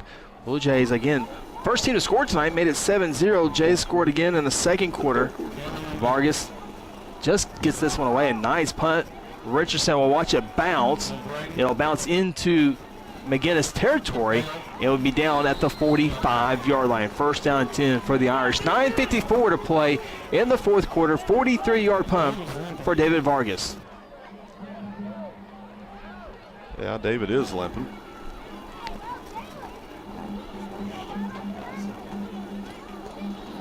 Looked like he just barely got off. I stopped looking after the ball went away. There was an Irish in the area, so I don't know if he got clipped at that moment or not. Looks to be okay. It is a limp, but just a little hitch in his giddy up. 1st down 10 for the Irish from the 44. Tarman, option play to Richardson. And Blue Jays will stop this one. back at the 41-yard line. It could have been about an 8-yard loss, but Richardson good enough to make it just a 3-yard loss. But it is a loss on the play. Tell you what, big number 40, Stevenson came in there and put an end to the whole thing. I mean, there was some initial contact with Gooseby, number 17. Kind of standing up. Richardson kind of looks like, okay, he's going to push the pile here. 40 Stevenson comes in and just cleaned house, and that was that. Bishop McGuinness, 37 offensive plays tonight, 252 yards of offense. As this plays upcoming, Richardson will try the left side from the Guthrie sideline. He's pushed out of bounds near midfield. They'll mark him out at the 49-yard line, pickup of 7. So here we go, big 3rd down 5 play here, Phil. Yeah, big 3rd down 5. Looks like we got Whitfield coming up a little lame there, maybe cramping up a little bit, but made that play there on Richardson, that last tackle. Richardson now 18 carries, 173 yards, just under 10 yards per touch. 3rd down and 5. They'll try Richardson, and Tarman will keep it, and he'll have a 1st down and more. As he gets across the 40, down to the 37-yard line. Needed 5, get 12, and the Irish will have a fresh set of downs. 9:06 to play, 4th quarter. Well,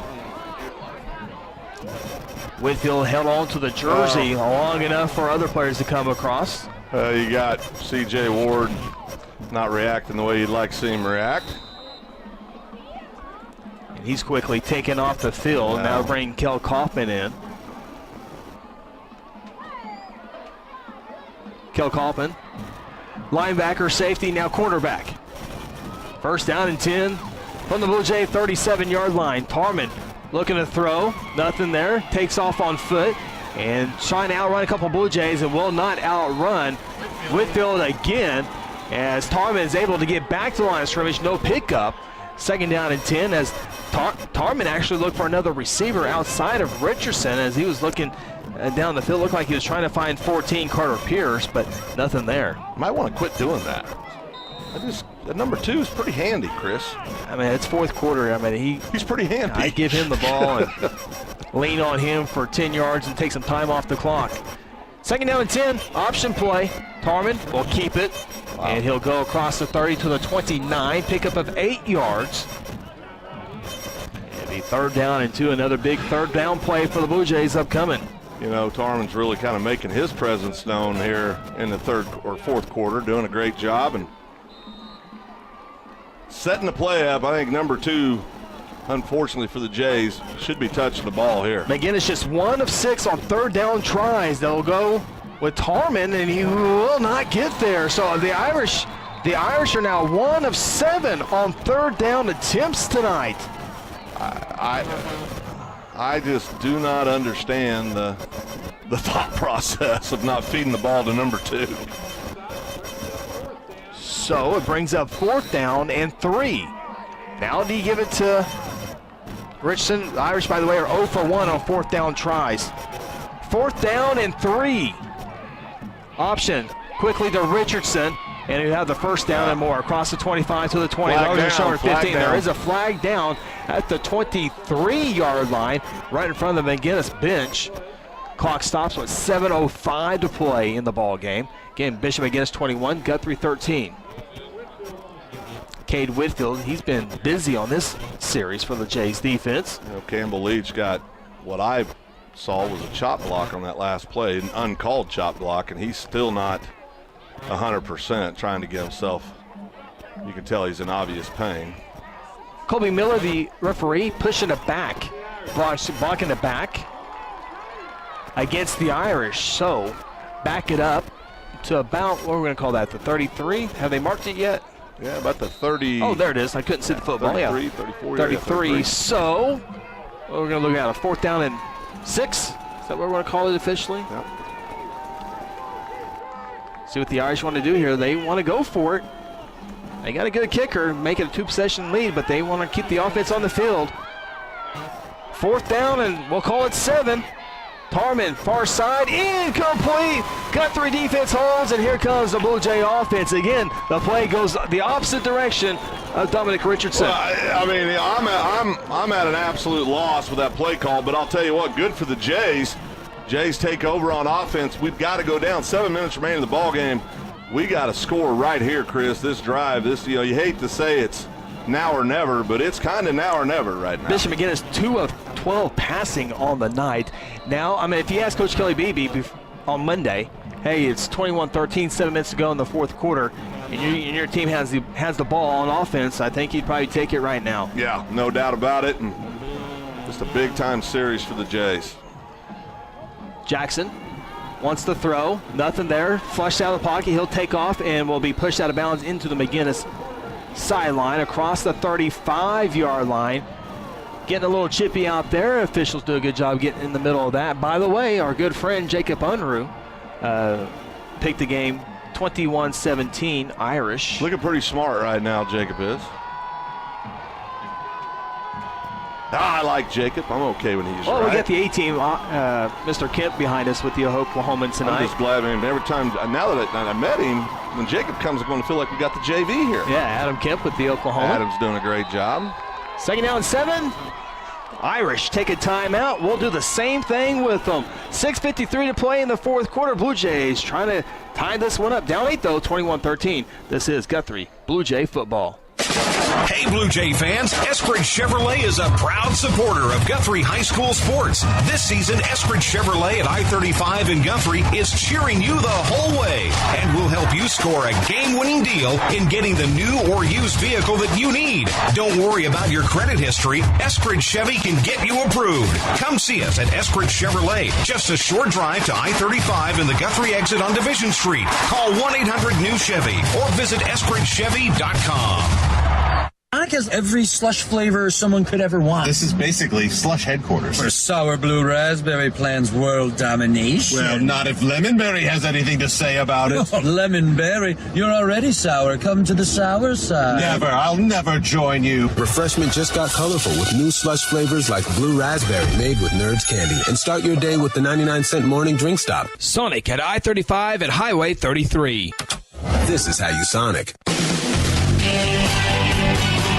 Blue Jay football, 2nd down and 7 from their own 36-yard line. Welcome back, Gelsman Stadium on this Friday night. Blue Jays trying to snap a 3-game losing streak to the Irish. Gugelsberg into motion, right to left. 4 receivers into formation. Jackson, quick pass, caught by Brody at the 40. First down at the 45, and down, still going, still down at midfield. Almost a block in the back there by Marcellus. That was a little sigh of relief there by Phil, but it's a first down for the Blue Jays at midfield. Still getting used to having a live mic all the time, Chris, so get a little caught up in the moment there, but you might have dodged a bullet there, buddy. 13-yard pickup for Brody Hinkle, a big catch there. I'm going to tell you, boys, how large is that 2-point conversion attempt looming right now? First down, 10. Jackson looking for a block, gets a good block, 45, and pushed out of bounds. Parker, my iPad froze on me. Parker was right there in front of me. Parker, that was a, I promise I'm trying to get to Parker if my iPad will allow me to do that. There we go, and synchronized. Well, this better be good. 8-yard pickup, big block there for the Blue Jays, Parker. Yeah, that was a slow developing play. Good patience there by Jackson, kind of let it develop. Almost got a first down out of it. Picks up 8, 2nd down and 2. Good place to be here on 2nd down and 2. Jackson, quick pass. Nice. No, he dropped it. Had the ball, but when he came down to the ground, did Marcellus. Couldn't hold on to the football then. It's incomplete. So 3rd down and 2. Clock stops. 6:24 to play here in the fourth quarter. Blue Jays in Irish territory. In 4-down territory here, Christopher. Oh, there's 6:24. Yeah. 3rd down and 2. Josh Raines has been the wild card, I think, tonight. The Irish with a 5-man front, 1 linebacker in the middle, though. 3rd down and 2. Lead play for Jackson. Just lowers the shoulder across the 40 and gets to the 38. Blue Jays need 2. They get 4, and the Blue Jays will have a fresh set of downs. Despite what has gone on, Phil, with all the silly penalties by the offensive line tonight, this is where they can dig down deep and win it or tie it up or give himself a chance. All that is begotten. Yeah. You improve on it, but this is the gut time here as we hit the midway point of the fourth quarter. 3 receivers to the far side on 1st down and 10 from the 38-yard line. Jackson, another quick pass caught by Brody to the 35, to the outside, 30, 1st down, and driven out of bounds in around the 25-yard line. So Guthrie going to the quick passes, and we haven't seen that a whole lot, but a lot of success as the Irish are 5 to 8 yards back off the Blue Jay receivers. Well, it's going to be interesting to see. We're starting to have success, like you said, Chris, those quick hits out to the flats, and see what Scott Mick dials up here. First down and 10, ball at the 25-yard line, 13-yard reception for Brody Hinkle. 4 receivers set from the 25-yard line. Jackson, 11 seconds on the play clock.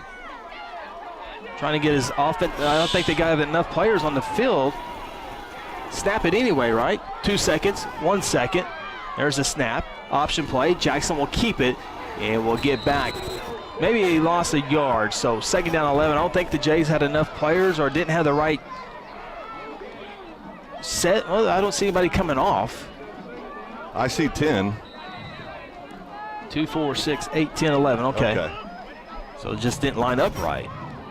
But legally they did, just not in the right formation. I'm not sure what. Anyway, second down and 10. 5:16. Still got plenty of time as the Blue Jays have it at the Irish 25-yard line. 2 receivers each side. 6 seconds on the play clock. Down to 5. Guggersburg, timeout Guthrie. Yeah, just out of sync offensively, and we will take a we'll take a timeout. 5:05 to play in the fourth quarter. 21-13. This is Blue Jay football. Accepting the loss of a loved one is the hardest thing we will ever have to do. At Nelson Monument Company, formerly Warren Monument Company, we aim to make selecting a memorial an easy and healing process. With our compassionate service, state-of-the-art design software, and our new and improved facility, we offer the best overall experience in the industry. Nelson Monument Company, located at 5305 South Division Street in Guthrie. Give us a call at 405-282-3220. Hi, this is Asa Nelson, and from our family to yours, we would be honored to gain your trust. Sometimes you need immediate care and can't get in to see your doctor during regular hours. With Mercy Convenient Care in Guthrie, you can walk in without an appointment and get the medical attention you need at a lower cost and with shorter waiting time than your local emergency room. The Mercy Convenient Care is located at 2919 South Division. For any concerns, call 405-282-6301. Services are provided by Mercy Hospital, Logan County. Choose Guthrie. Choose Mercy.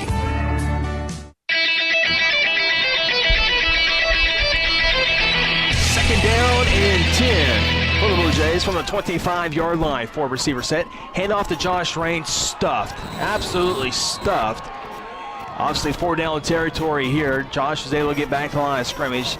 Maybe he lost a half a yard. So it's close to, we'll keep it at 3rd down and 10 though. It's about 10.5 yards. But obviously 2 downs here to get 11 yards. Yeah, no doubt, Chris. That right side of our offensive line got absolutely manhandled. Sure did. Still having a hard time getting everything in. Still got time on the play clock right now with 14 seconds. Jackson takes the snap. Comes to the near side, caught by Marcellus. First guy missed. Second guy gets him, though, in around the 20-yard line. About a 6-yard pickup on 3rd down 11. So it being 4th down and 5. I'm going to ask the question. You guys are going to yell at me. Kick the field goal? Do you kick the field goal here? I don't think you can do it now. They're an injury timeout. Injury timeout for McGuinness. So this will allow more time for the Guthrie coaches to find that play here on 4th down and 5. The ball's at the 20-yard line. If you do kick it, Phil, and you do make it, still got to have a touchdown. I understand. You got 2 timeouts to work with. So the Irish with the injury timeout, it doesn't look to be anything serious. It looks like a Irish player with a cramp in both legs, it looks like. Of course, not serious for us. It's probably serious for him in the moment, but. You ever had a cramp, Chris? Yeah. Those ones at like 3 o'clock in the morning or even. Terrible. Yeah. 4th down 5. What are you looking for, Phil? Of course, that's the quarterback, actually. Harmon, yeah. He's been a little busy. I think, I would like to see something across the middle to number 12, Jackson. I think that's there. I think it's been there all night. Something a little quick hit right across the middle. Might be a way to steal one down here, Chris. I can tell you what I don't want to see. I don't want to see You got to give Jackson time. You got to give Jackson time to make a play. Parker, you got any good guesses? Quick flat, maybe? It's been working this drive. It's been working. So here we go. 4th down and 5. Big play here in the 4th quarter with 4:11 to play in the game. Jackson shotgun, sends Brody in motion right to left. Takes the snap, rolls, pitches off to Marcellus, has Brody wide open, but Marcellus fumbles the football, picked up by the Irish and tackled at the 42-yard line. I did not see how Marcellus lost the football. I looked downfield, and Brody Hinkle was wide open. The play was there. Completely by himself. Bottom line, Marcellus just dropped the ball. Well, he mishandled the ball before he was touched. So, the play was there. Play was there. No doubt. It was a good play call. Great play call. So now, if you're Blue Jays, obviously, got to stop them here. Got 2 timeouts to work with. Irish going to keep it on the ground, obviously, but that's saying one thing. Now you got to tackle Dominic Richardson. I would think 3 times. Got a couple of timeouts to work with. Still got plenty of time. He's got to keep the Irish 2 first downs might ice it, depending on how it goes. Yeah. We'll see. Handoff for Richardson. Out in space. Ooh, hit nice in the backfield. David Scott hit him, and he picks up maybe 1 at most. I think he probably got back to the line of scrimmage. 2nd down 10. Guthrie does not spend timeouts here. 3:37, 3:36, 3:35 left in the ball game. 2nd down 10 upcoming. Blue Jays defense really played an outstanding second half, Chris. Done a great job. And yeah, neither team has scored in this second half of action. Kind of the tell for the Blue Jays, too, the last 3 weeks. Just outside of those 2 big plays by the Blue Jay offense, just had a hard time getting a whole lot going. Bishop McGuinness, 280 yards of offense. Guthrie, 276 yards of offense. 2nd down, 10. Handoff, Richardson tripped up in the backfield. Campbell Leach, and Guthrie will use a timeout here with 2:58. And so, you stop the clock. You got 1 more timeout here. Obviously, well, not obviously here, but you would think the Irish would run it 1 more time. And Guthrie, would probably spend a timeout, but still, if they don't, they still have time, but I think you probably do spend a timeout here. Now, if you're the Irish, do you just, obviously. I think you feed it to number 2, first of all. And put it in his hands. Because he's able to get 10 yards by himself. Put it in his hands, I think, in this situation. They convert a first down here, Chris. If the Blue Jays were able to stop them after that, they would get it back with just very limited time left on the clock. Blue Jay defense is out there ready to go right now. The Irish still huddled up at the 35-yard line. 2:58 left in the game. Bishop McGuinness 21, Guthrie 13. That was the halftime score as well. We'll see where Richardson lines up. He's going to line up in a slot. Of course, we've seen him go into motion into the backfield and get the football. We'll see. Trips receivers to the far side. An incomplete pass would be a Blue Jay dream right here. 3rd down 8. It is a draw up the middle for Tarman. 45 and first down at the Guthrie 45. Needed 8, gets 9. And the Irish will have a fresh set of downs. And Guthrie just 1 timeout left in this one. Going to be tough right here. The Blue Jays really need one of those timely turnovers in this situation, Chris. If they could go force a turnover, it's going to be the Blue Jays' best chance. Stay tuned. After the ball game, Terra Insure Group post-game show. Clock back into motion here. Next snap will be in around the 2:27, 2:28 mark if the Irish want to take it that far. They take the snap with 9 seconds on the play clock. Hand off to Richardson. Kel Kaufman comes up, fields it nicely, but Richardson able to get away for a couple of yards. Takes it from the 46 to the 43-yard line, pick up a 3 yards. No, he's hit 4 yards behind the line of scrimmage. Not by 1, but 2 Blue Jay defenders right there. Yeah. He still turns it into positive gain. That, my friend, is why he's being recruited by everybody in the country. Cade Whitfield on the tackle. The Irish could have took that play clock a little bit further. Yeah. Saved the Blue Jays 9 seconds. Of course, the Clock definitely not the Blue Jays' friend right now. 9 seconds on the play clock as the Irish come to the line of scrimmage.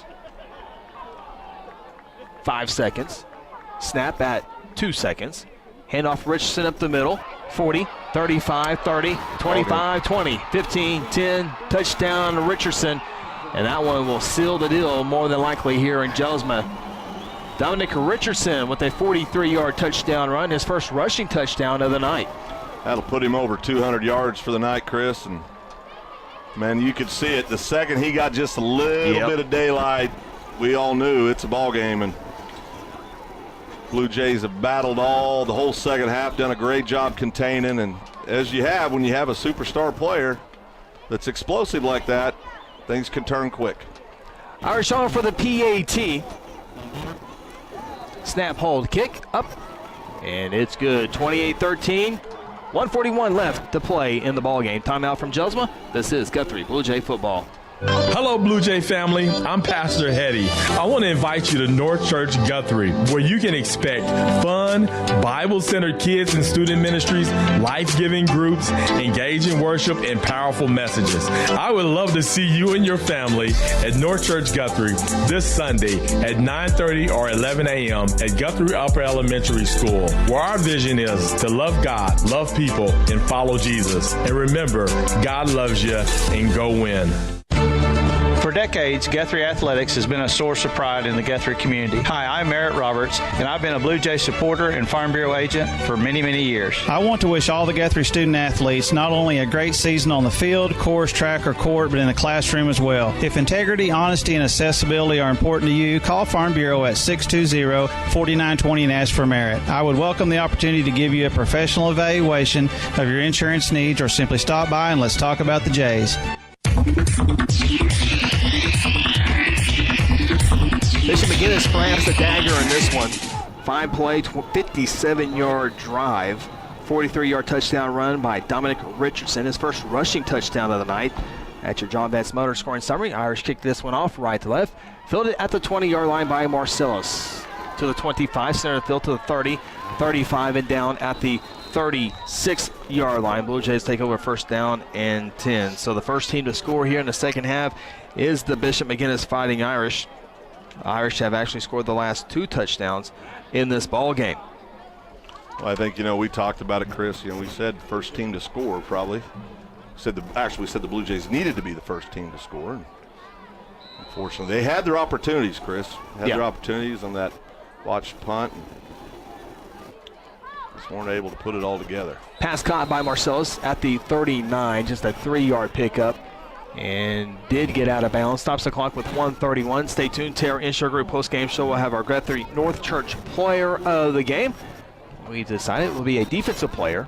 Stay tuned for that. We'll also get the thoughts from Blue Jay head coach Kelly Beebe. Second down 7.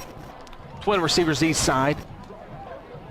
Pass caught down immediately by Gugasburg from the 39 to the 44. A 5-yard pickup. So third down and 2. Clock running. 1:20. Blue Jays again be on the road next week. Lawton Eisenhower, Carl Albert, and Bishop McGuinness will play for the district championship next week. Third down and 2. Jackson looking for Talik Jackson.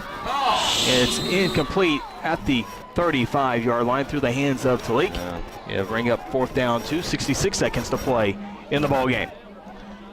Be interested to see what our visitors do. If the Blue Jays aren't able to convert here, of course they've got their 15 points right now.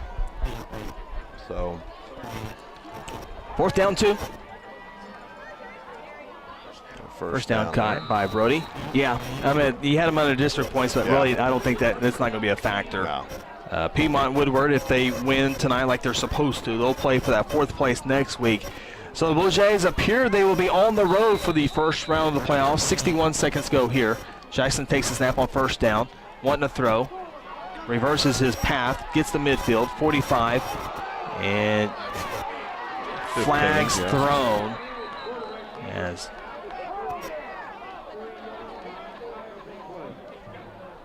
officials talking this one, but Blue Jays, depending on how the district in 5A1 goes, will be on the road. Could be Altus, likely Altus.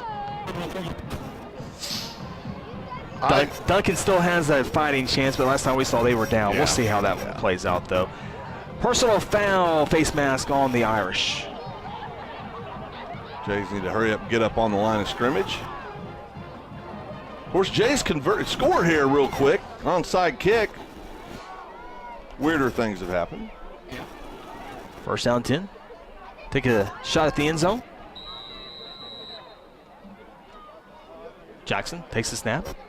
Quick pass, caught by Raines in the backfield. Need to get out of bounds no matter what you do. Does not get out of bounds and goes into the end zone.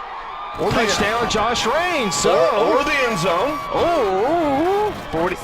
40 seconds left in the game. Blue Jays in the end zone. Well, you go for 2 here, right? Yes. You have to go for 2 sometimes. You might as well do it here or later. Or do you kick the extra point and see if you... Yeah. You got to go for 2, I guess. I would think you would. 28-19 after the touchdown run there by Josh Raines. Of 27 yards, caught it in the backfield. And now David Vargas is not on the field. He's got his helmet off. He's got to rush. 20 seconds. Still got 14 seconds. David now getting there with 11 seconds. So, got to get this extra point, or touchdown doesn't mean anything.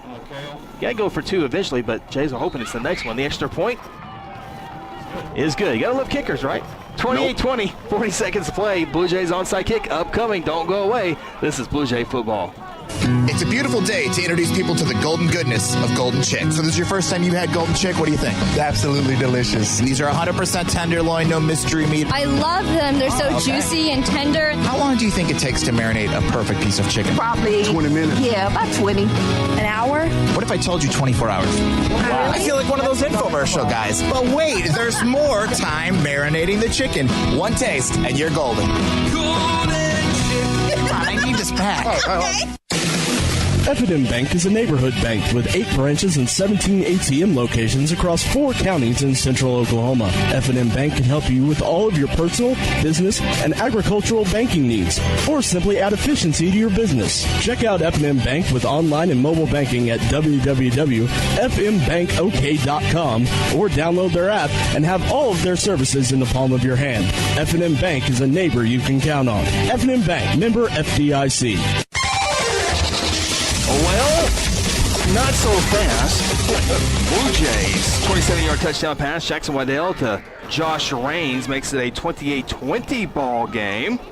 6 plays, 64 yards for the John Vance Motor scoring summary. So, onside kick, obviously upcoming here, Phil. If anybody can get it down, Blue Jays special teams coach Rick Michoud and the David Vargas. Good start. See what they want to do here, if they want to go to the left or to the right. Or up the middle. Or up the middle. Yeah. They are setting up to the right. Here comes the kick. It's long enough. And is there a flag? I heard. What? The referee threw it at. He threw it? The flag, as Phil was alluded to, came from the referee who was. He's only 50 yards away. So, legal procedure on Guthrie, a penalty. Doesn't really matter. Goes back to the 35. Still got to go 10 yards, and so instead of the midfield, it's now the 45-yard line. I haven't either. It looked like they took off. Yeah. Very odd. All right, here we go. That was not a good kick on the first one. The second one, a lot better. Ball's loose. The ball's loose. Did the Irish get it? I think the Irish got one last handle on it, but it could be taken away. The Irish have the football, and that will all but seal the deal here. Guthrie has one timeout left, but won't be able to do much there. And the Irish do come up off the pile with the football. I think number 1 came up with that. Cooper Wright for the Irish. Yep. And so one snap here will end this one here. Blue Jays made it interesting here in the later stages of this fourth quarter, but Blue Jays about to drop their second game of the season, falls at 7-2 on the year. The Irish continue to win. They will improve to 8-1, and we'll have that showdown next week with Carl Albert for the district championship. I'd be surprised if that's not the game of the week next week. Of course, Carl Albert and McGuinness have played in the last 2 5A state championship games. Oh, okay. Okay. First down and 10 from the 49. One snap here will end this one. And it does officially end this one here as the Blue Jays will drop their second game this season. Both losses coming to the top 2 teams in 5A2. And Guthrie will spin a timeout. We'll keep it here. So Carl Albert and McGuinness will play next week for the right to play 2 home playoff games, assuming they win round 1. And then the loser of next week's game will host 1 playoff game. And then that leaves the Blue Jays traveling to Lawton Eisenhower next week. More than likely the team that finished third will finish third in District 5A2, which means a road playoff game. Probably the Altus. We'll get some scores in the. I'll check in with you guys when you're driving down. We'll get some scores in the post-game show of how 5A1 might be looking, but I would be all surprised if it was not Altus. Yeah. So, by the way, the stadium at Altus known as The Rock. Well, I mean, they're pretenders. We all know this is The Rock. Very cool stadium. Very cool stadium. So one more snap will officially seal the deal here. There's a snap, and there's the knee, and both teams will come onto the field, shake hands, as McGuinness has now won 4 straight ball games over the Blue Jays. Yeah, I tell you what, it's a hard-fought ball game. A lot of mental mistakes by the Blue Jays. I mean, they're going to look back at this and really ask the question, did we let this one get away from us? Outstanding performance by Richardson, which we all expected, Chris. No doubt. You know, definitely the best player on the field, but a valiant effort by the Blue Jays, battled to the very end, and get ready for next week. We'll have all the stats, we'll have all the numbers, post-game interviews, all that coming up after this timeout. Bishop McGuinness 28, Guthrie 20. Take a timeout, come back with the Terra Insure Group show, post-game show. This is Guthrie Blue Jay football. Glenda here with Jim and our Red River Roofing crew. You've known us for 16 years of quality roofing services, and we are also proud installers of Diamond Coat pre-finished siding. This quality wood siding product is scratch resistant, comes in custom color option, and will actually increase your home's resale value. With a 30-year no-fade warranty, this siding is sure to impress. Durability is #1, so choose a stylish exterior siding that will last. Call today to boost your home's curb appeal with beautiful Diamond Coat siding. Visit us at redriverroofing.com. Coming up next, it's the Terra Insure Group postgame show featuring stats, highlights, plays of the game, on-field interviews, and the player of the game. Sometimes you need immediate care and can't get in to see your doctor during regular hours. With Mercy Convenient Care in Guthrie, you can walk in without an appointment and get the medical attention you need at a lower cost and with shorter waiting time than your local emergency room. The Mercy Convenient Care is located at 2919 South Division. For any concerns, call 405-282-6301. Services are provided by Mercy Hospital, Logan County. Choose Guthrie. Choose Mercy.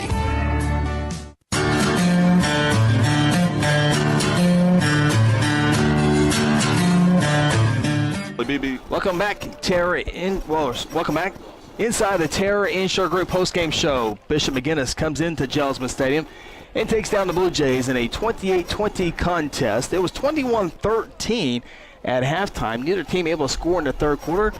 Both get late touchdowns in the fourth quarter. Guthrie made it interesting at the end, but too much Irish. Well, I think, we got to keep things in perspective. I mean, the Blue Jays came out. They were very competitive. It was a great ball game, and didn't get the outcome they wanted, obviously. We're really wanting to host a home game, obviously, for these seniors and for the whole community. But now you just got to regroup, go out, get a good week's of practice in, get ready for next week, go down there, secure a W. Next week's game, honestly, means nothing at this point. Get ready for the first-round playoffs. Stay healthy, obviously. Blue Jays meeting at midfield. Coming up here in a matter of moments. We're going to take a timeout here, but when we come back, we'll have our Guthrie North Church player of the game and get the thoughts from Coach Kelly Beebe. And we'll do that after this timeout. This is the Terra Insure Group postgame show. Oops. Sorry, not yet. I forgot to hit the commercial break, Phil. All right. How about timeout? This is the Terra Insure Group postgame show. At Terra Insure Group, you'll be helped by lifelong Blue Jay fans, Jason Herzl, Dennis Oakes, and Seth Robbins. They aren't limited to any single provider. They'll work with you to find the carrier and the plan that fits you best. Terra Insure Group is an independent insurance agency specializing in home, auto, and commercial lines of insurance. Call Terra Insure Group at 293-4880 or stop by at 2403 South Division or visit them online at tigok.com. Terra Insure Group, insuring your world. After this, we bring you more from the stadium as the Terra Insure Group postgame show continues. I'm Brian Sturkle with Interbank. You can bank on Guthrie's home team, the banking professionals at Interbank. Our decision makers and the people who serve you work closely together to provide responsible service and personal attention. We appreciate your business and look forward to seeing our friends in Guthrie and the surrounding communities at the Blue Jay football games. We're located at 224 East Oklahoma, or you can reach us by phone at 282-0470. Interbank, in it for you. Member FDIC. Sometimes you need immediate care and can't get in to see your doctor during regular hours. With Mercy Convenient Care in Guthrie, you can walk in without an appointment and get the medical attention you need at a lower cost and with shorter waiting time than your local emergency room. The Mercy Convenient Care is located at 2919 South Division. For any concerns, call 405-282-6301. Services are provided by Mercy Hospital, Logan County. Choose Guthrie. Choose Mercy. Welcome back. Terra Insure Group postgame show here inside Gerald Smith Stadium. Blue Jays fall for the second time inside Gerald Smith Stadium. This one stings a little bit on senior night. Irish win it 28-20. Time now for our Guthrie North Church player of the game. With that, let's go downstairs with Parker Burnett. Thanks, guys. Well, it was a tough game for you, but how'd you feel like you played tonight? Man, I feel like we all played with extreme effort. I mean, I love every one of these guys. I've played with them, every one of these guys on the field for since first grade at some point or another. And, I couldn't ask for another group of guys to play with for my last ride here. It was amazing. Even though the outcome wasn't right and what I didn't like. I really enjoyed it just for the guys I was playing with. Visiting with Cade Whitfield, the Guthrie North Church player of the game. Well, got to talk. Obviously, the main focus for Bishop McGuinness and for you guys to stop was Dominic Richardson, and he had a pretty good night. But just talk about what it was like to see him on game film as far as actually playing against him in person. Man, he's just such an extremely good player. I mean, film doesn't do justice.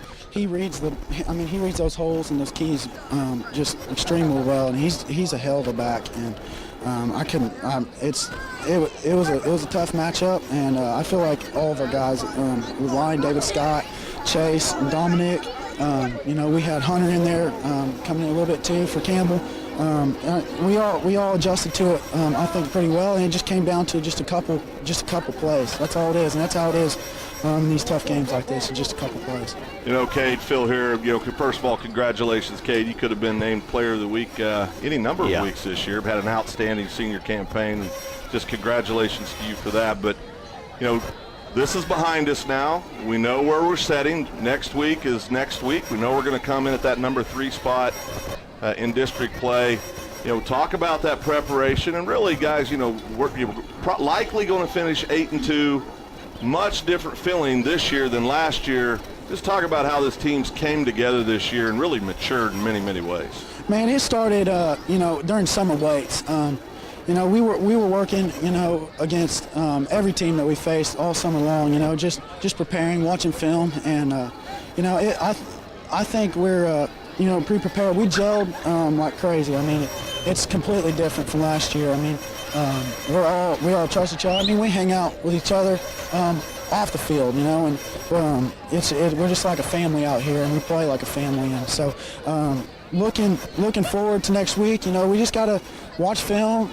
Correct the little small mistakes we made, and be ready for next week and on for the playoffs. Great senior leadership there, Cade Whitfield. Congratulations on the Guthrie North Church. I know it came up short on the scoreboard, but it's been, of course, we still got some football left to play, but you've been an example of true senior leadership out there. Congratulations on your career so far. Good luck next week at Lawton Eisenhower. Thank you guys so much. Cade Whitfield, the Guthrie North Church player of the game. What a great kid. Yeah, absolutely. And again, as you said perfectly, could have been player of the game 3 or 4 times this year. Cade flies all over. He's got quite a motor on him. I mean, he's a very intense young man. And one of those program kids just kept working, finds himself in not just an important role on the defense, but such an important leader. Yeah. You touched on that, but great young man, great family. Loved what he said about how they really came together as a team and are so much closer, and that shows, obviously. Blue Jays lose it tonight to Bishop McGuinness. Final score 28-20. Take another time out here on the TIG postgame show. When we come back, we'll have the head coach of the Guthrie Blue Jays, Coach Kelly Beebe. This is the TIG postgame show. Hello, Blue Jay family. I'm Pastor Hetty. I want to invite you to North Church Guthrie, where you can expect fun, Bible-centered kids and student ministries, life-giving groups, engaging worship, and powerful messages. I would love to see you and your family at North Church Guthrie this Sunday at 9:30 or 11 a.m. at Guthrie Upper Elementary School, where our vision is to love God, love people, and follow Jesus. And remember, God loves you, and go win. Don't go away. More of the Terra Insure Group postgame show in a moment. Hey, Blue Jay fans, Eskridge Chevrolet is a proud supporter of Guthrie High School sports. This season, Eskridge Chevrolet at I-35 in Guthrie is cheering you the whole way and will help you score a game-winning deal in getting the new or used vehicle that you need. Don't worry about your credit history. Eskridge Chevy can get you approved. Come see us at Eskridge Chevrolet. Just a short drive to I-35 and the Guthrie exit on Division Street. Call 1-800-NEW-CHEVY or visit EskridgeChevy.com. Welcome back. Terra Insure Group postgame show. Bishop McGuinness comes into Gentleman's Stand, picks up an 8-point victory over Guthrie, 28-20. Blue Jays 7-2 on the season. Bishop McGuinness 8-1 on the year. They'll play Carl Albert next week for the district championship. Blue Jays will be on the road next week against Lawton Eisenhower. As we do each and every week, we visit with Blue Jay head coach Kelly Beebe. With that, let's go downstairs with Parker Burnett. Guys, I'm sitting down here with Guthrie head coach Kelly Beebe. Coach, that was a tough one. What's your thoughts on how this kind of went? Well, first of all, we had an outstanding crowd here tonight. Band of pageantry, as loud and rocking as it's been in years. We greatly appreciate that. I want to congratulate all of our boys on the football field tonight. We had horrible field position and a lot of what I consider poor officiating. And got behind the chains quite a bit, and we battled our tail ends off. I want to talk about the offensive line play, probably the best they played this year. Jackson on the read game off the base play, Coach Mick, Coach Rice, Coach Sanders, Coach Bashu, those guys had an outstanding plan put together, and our kids executed really well.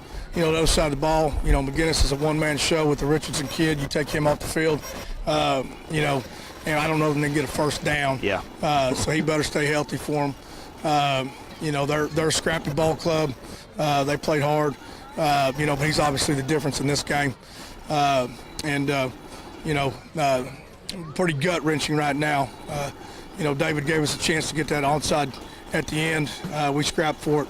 Again, I'm extremely proud of the effort of our kids. They played 48 minutes of football out here tonight and overcame a whole lot of adversity in field position and officiating.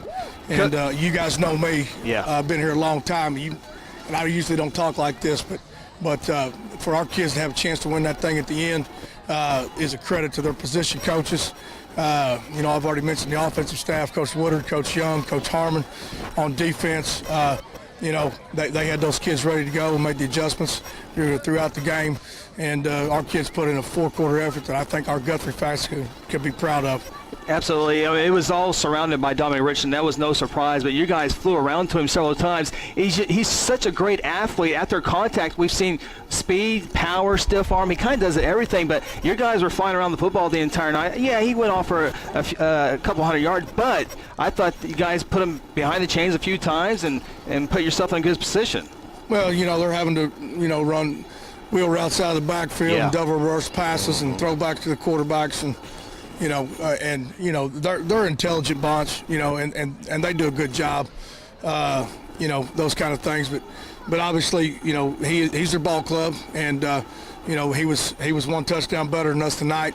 I'll take our team over that any day of the week. You know, Coach, this is Phil here. We'll talk about the Piedmont transfer. I'm done talking about them. I want to talk about our kids. For a second. There's my man, Phil. I want to talk about our kids for a second. Absolutely. Yeah, we're sitting here right now, Kelly, 7-2, going into a game next week. For all intents and purposes, we should win handily. Wrap up the season 8-2. Tell you what, outstanding season for these kids. We got to finish. We got a lot of football left, Absolutely. I'm telling you. Probably going to look. We're going to be driving a little ways, obviously, to go play that first-round playoff game. But I just want to say, first of all, how proud we all are of this coaching staff and these boys for playing so hard. Just every second of this ball game, battle competed. You're right, Coach. We're playing a few more than the other 11 tonight. But talk about next week and just getting ready for that first-round playoff game. Which you get in the playoffs, anything can happen. Oh, absolutely. I haven't seen any scores or anything tonight, but I anticipate Ardmore 1, Altus 2. I anticipate us 3, which puts us on the road to Altus. Right. Lawton Ike, Long Athletic Ball Club. They've kind of lost some leadership with the graduation of the great quarterback R.J. Fisher. There'll be senior night for them over there. It'll be an emotional night for them. Their kids will come out to play hard. We're going to be sore after this ball game. It's extremely physical. So we'll get rested up over the weekend and we'll have the plan put together by Monday. And this is a ball game that, I know they run some option. I know they run some 50 defense. And I know they've got a 6'5" receiver from Ike. So, this is a tough district, top to bottom. Regardless of scores, there's a lot of athletes in Lawton. And we got to be ready. We can't sit around and feel sorry for ourselves. And I told the kids after the game, guys, you ain't got nothing to hang your heads about if you played hard for 48 minutes, and there's no doubt in my mind you played hard for 48 minutes. Coach, Altus beats El Reno 49-0, Ardmore leading Noble 42-20, and Duncan leads Lawton MacArthur in the fourth quarter 24-13. So it'll wind up being Duncan at McGuinness, as Carl Albert's going to beat McGuinness, I think. Yeah. And then Lawton Mac probably in the 4-hole going to Carl Albert. Yeah. Coach, go ahead. I was want to thank you for your time. These are not always the funnest ones to do, but we appreciate you talking to us and getting your true feelings, because it was frustrating for everybody through the entire night. And obviously, we don't know up here. You're a lot closer to it. And it just when the radio guys go crazy and the fans go crazy, you saw a little bit of the emotion on your players as well. That's frustrating. Guys, I apologize because. Whenever I'm out here, this is my job, and you guys have been around me a long time. I'm always pretty calm and try to maintain that even keel, and I did throughout the course of the game. But it was frustrating, and you know what? Call holding on Guthrie, but call holding both ways. Yes, yeah. And that's all I ever asked for. Yep. Call it. And if they didn't see it that way, they didn't see it that way. The backwards pass over here that Hector got, yes. It was 6 yards behind the line of scrimmage, Coach, and it's the difference in the scoreboard. They scored off the tailback wheel route, right behind it. So. Right. Well, Coach, I'll say this: you don't have anything to apologize for. I just see that as a man standing up for his kids, and I think overall tonight, if you ever can take anything positive away from a loss, and that's hard to do a lot of times, you hit it on the head. 48 minutes competing and just playing their tails off. These boys. They got nothing to be ashamed of. We go get locked and loaded and get ready to go on the road and put a Blue Jay hump on somebody. I'm just talking about myself because I tell them all the time, guys, you can't make excuses. The only thing you control is your attitude and your effort. Yep. And, there was a very emotional ball game tonight on both sides. Yep. And, again, McGuinness got the better of us. Congratulations to them. And proud of our boys, proud as heck of our boys, proud of our coaches, love our fans, band, cheerleaders. Great atmosphere out here tonight, guys. And I think everybody that came in the door got to see a great football game. Well, Coach, go get yourself a hamburger, go hug your babies, and we'll see you next week. All right, guys, I appreciate y'all. That is the head coach of the Guthrie Bluejays, Coach Kelly Beebe, here on the Terra Insure Group post-game show. Take a time out. Might be our final time. I'm not sure where we are, but we got to come back. A few scores, a few stats, and a few thoughts here from Gerald Smith Stadium. Bishop McGuinness wins it. Final score 28-20 over the Blue Jays. Timeout from Gerald Smith Stadium. This is Guthrie Blue Jay football. When it comes to Guthrie Bluejay Athletics, Hayes Funeral Home is a proud supporter from the first game all the way to the championship game. Along with many years of experience in funeral service, the Hayes family brings compassion and professional service during difficult times. Owners Chuck and Lynette Hayes take pride in providing families and their loved ones quality care. Chuck and Lynette have not only supported families in the Guthrie area for countless years, but have supported Guthrie student athletes succeeding on the playing field and in the classroom. Hayes Funeral Home is located on the corner of Noble and Wentz, or simply give them a call at 405-282-3100. Final thoughts from the stadium are ahead on the Terra Insure Group postgame show. When garage door problems occur, don't call a kind of service company or maybe a repair guy. Call Paul Creed at A-Team Overhead Door. Paul owns and operates his company and has over 15 years of experience in residential and commercial overhead door service. Paul provides all garage door services from repairs to installations. With free estimates, Paul will work with you to decide the best possible solution for your garage door or opener problems. Call A-Team Overhead Door today, 405-642-7065. At Terra Insure Group, you'll be helped by lifelong Blue Jay fans, Jason Herzl, Dennis Oakes, and Seth Robbins. They aren't limited to any single provider. They'll work with you to find the carrier and the plan that fits you best.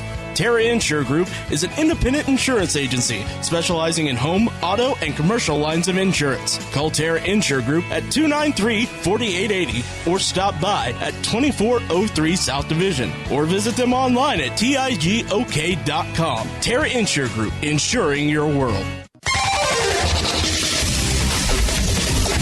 Welcome back, Gillsma Stadium, Terra Insure Group post-game show. Bishop McGuinness take down the Blue Jays 28-20. And that's one of the things about Coach Kelly Beebe. Tells it as it is. And up here, for me anyway, it's kind of hard to see are they penalties or not penalties, because coaches have come back and said, hey, they did a good job of this up. And really, it's I'm not trying to make any excuses on that deal, but that's just the raw emotion of a coach. And I don't think Kelly caught himself. He wanted to apologize, but I really do. I think that's just a guy, standing up for his kids. He felt like kids didn't get a fair shake, and you want a coach that's going to battle for his players. And honestly, when you've got 9 of them and the other side doesn't have any, and at any level of football, you can call holding every darn play somewhere if you want to. So it's a little awkward when there's 9 on one side and none on the other. So I don't think there's any question about that. And that the pass that was obviously behind the line of scrimmage, that was just a blown call. That's just how it is. But all that being said, you hold Richardson down, you keep him under 200 yards, you shut him down a little bit. Ball game could turn out differently. But what a stud athlete he is. Unofficially 23 carries, 219 yards, and 1 touchdown, averaging about 9.5 yards per carry. So. We said back before the football season he would be the best player on the field, and that's definitely the case here. As some real quick numbers here: Bishop McGuinness 336 yards of offense, Guthrie 325 yards of offense. Guthrie ran 15 more offensive plays than Bishop McGuinness did. Through the air, Guthrie 16 of 23 passing for 191 yards. Bishop McGuinness just 2 of 12 passing for 61 yards. And both teams had 2 turnovers each, and the Guthrie had 14 first downs. Bishop McGuinness had 15 first downs. The penalties, and we'll get those in real quick. Bishop McGuinness 5 penalties, 55 yards. Guthrie 13 penalties for 98 yards. Those are just some of the numbers in this ball game. Jackson Waddell ran 21 times for 56 yards. Jackson 16 of 23 passing for 191 yards. Had 2 touchdowns. Did have the 1 interception. But Blue Jays lose it here tonight. Final score 28-20, and kind of get your thoughts here. Obviously, after looking at the scores, as we thought, will indeed more than likely hold on that number 2 spot. Yeah, and I would say this. I mean, when after the year we had last year, and I always bring that up because to me it's simply amazing where this program and these group of kids have came from in the last year. They're a different group of kids. They're playing together as a team, doing wonderful things, competing, loving on each other as they talked, and it's just been a wonderful transformation. High school football, we get caught up in this so many times. You want to win all the games, but more importantly, you want these young men to become better young men. and you want them to learn something about themselves. And so, we've talked, this coaching staff, they don't ever have to apologize for anything or justify their ability or skill set to anybody. They've won 4 gold balls together, and so they, obviously they're great football coaches, but they've done a great job this year, I think, of handling the program itself. Mm-hmm. And really taking them from what was a very bad place to a very good place. Likely going to finish the regular season 8-2, go into the first round of the playoffs, a very winnable ball game for the Blue Jays. And then, like we said, when you get to playoffs, anything can happen. This is the Terry Insure Group post-game show. Parker Burnett has made his way from the field up into the booth here. Been covering Guthrie High School 5 years? 5 years, yeah. First time he's ever been in the press box. Yeah, I don't want to talk about it. It's a little weird up here. I imagine it is, but Parker, your thoughts, what you saw here tonight? Oh, man. I mean, Bishop McGuinness was the better team tonight. Just didn't make the plays when we had a chance. I mean, you're playing against some officials too. I mean, yeah, it was some questionable stuff. But we had our opportunities when he come down here and the quarterback touches the punt and we get the ball in our own 50, then we shoot ourselves in the foot 2 or 3 times down here, and of course penalties were a part of that. But regardless, I mean, we had opportunities to win this ball game, and we just we didn't get it done. Yeah, and hey. Before we get out of here, big thank you to Terra Insure Group. Oh, absolutely. You great sponsors. Yeah, 2603 South Division, across from the Beacon Drive-In, and the wife and I had to reevaluate some of our insurance stuff, and what came out looking good. They plugged some numbers in, and that's the cool thing about so many carriers under one roof. They can a lot do of that. opportunities. You can go out there, and of course Seth, Jason, Dennis, and all the girls. They do a wonderful job out there, and going to get treated fairly every time. And like you said, they have all the different companies you could ever want, and without question can always get your insurance needs taken care of at Terry Insure Group. And just overall great guys. Of course, I'm a little partial. Right. Good friends of those guys. Well, final thoughts here. Parker's first time to be on the broadcast. He's 0-1. So does that mean he's not going on the road? It was fun, guys. guys. It's been a good run, Parker.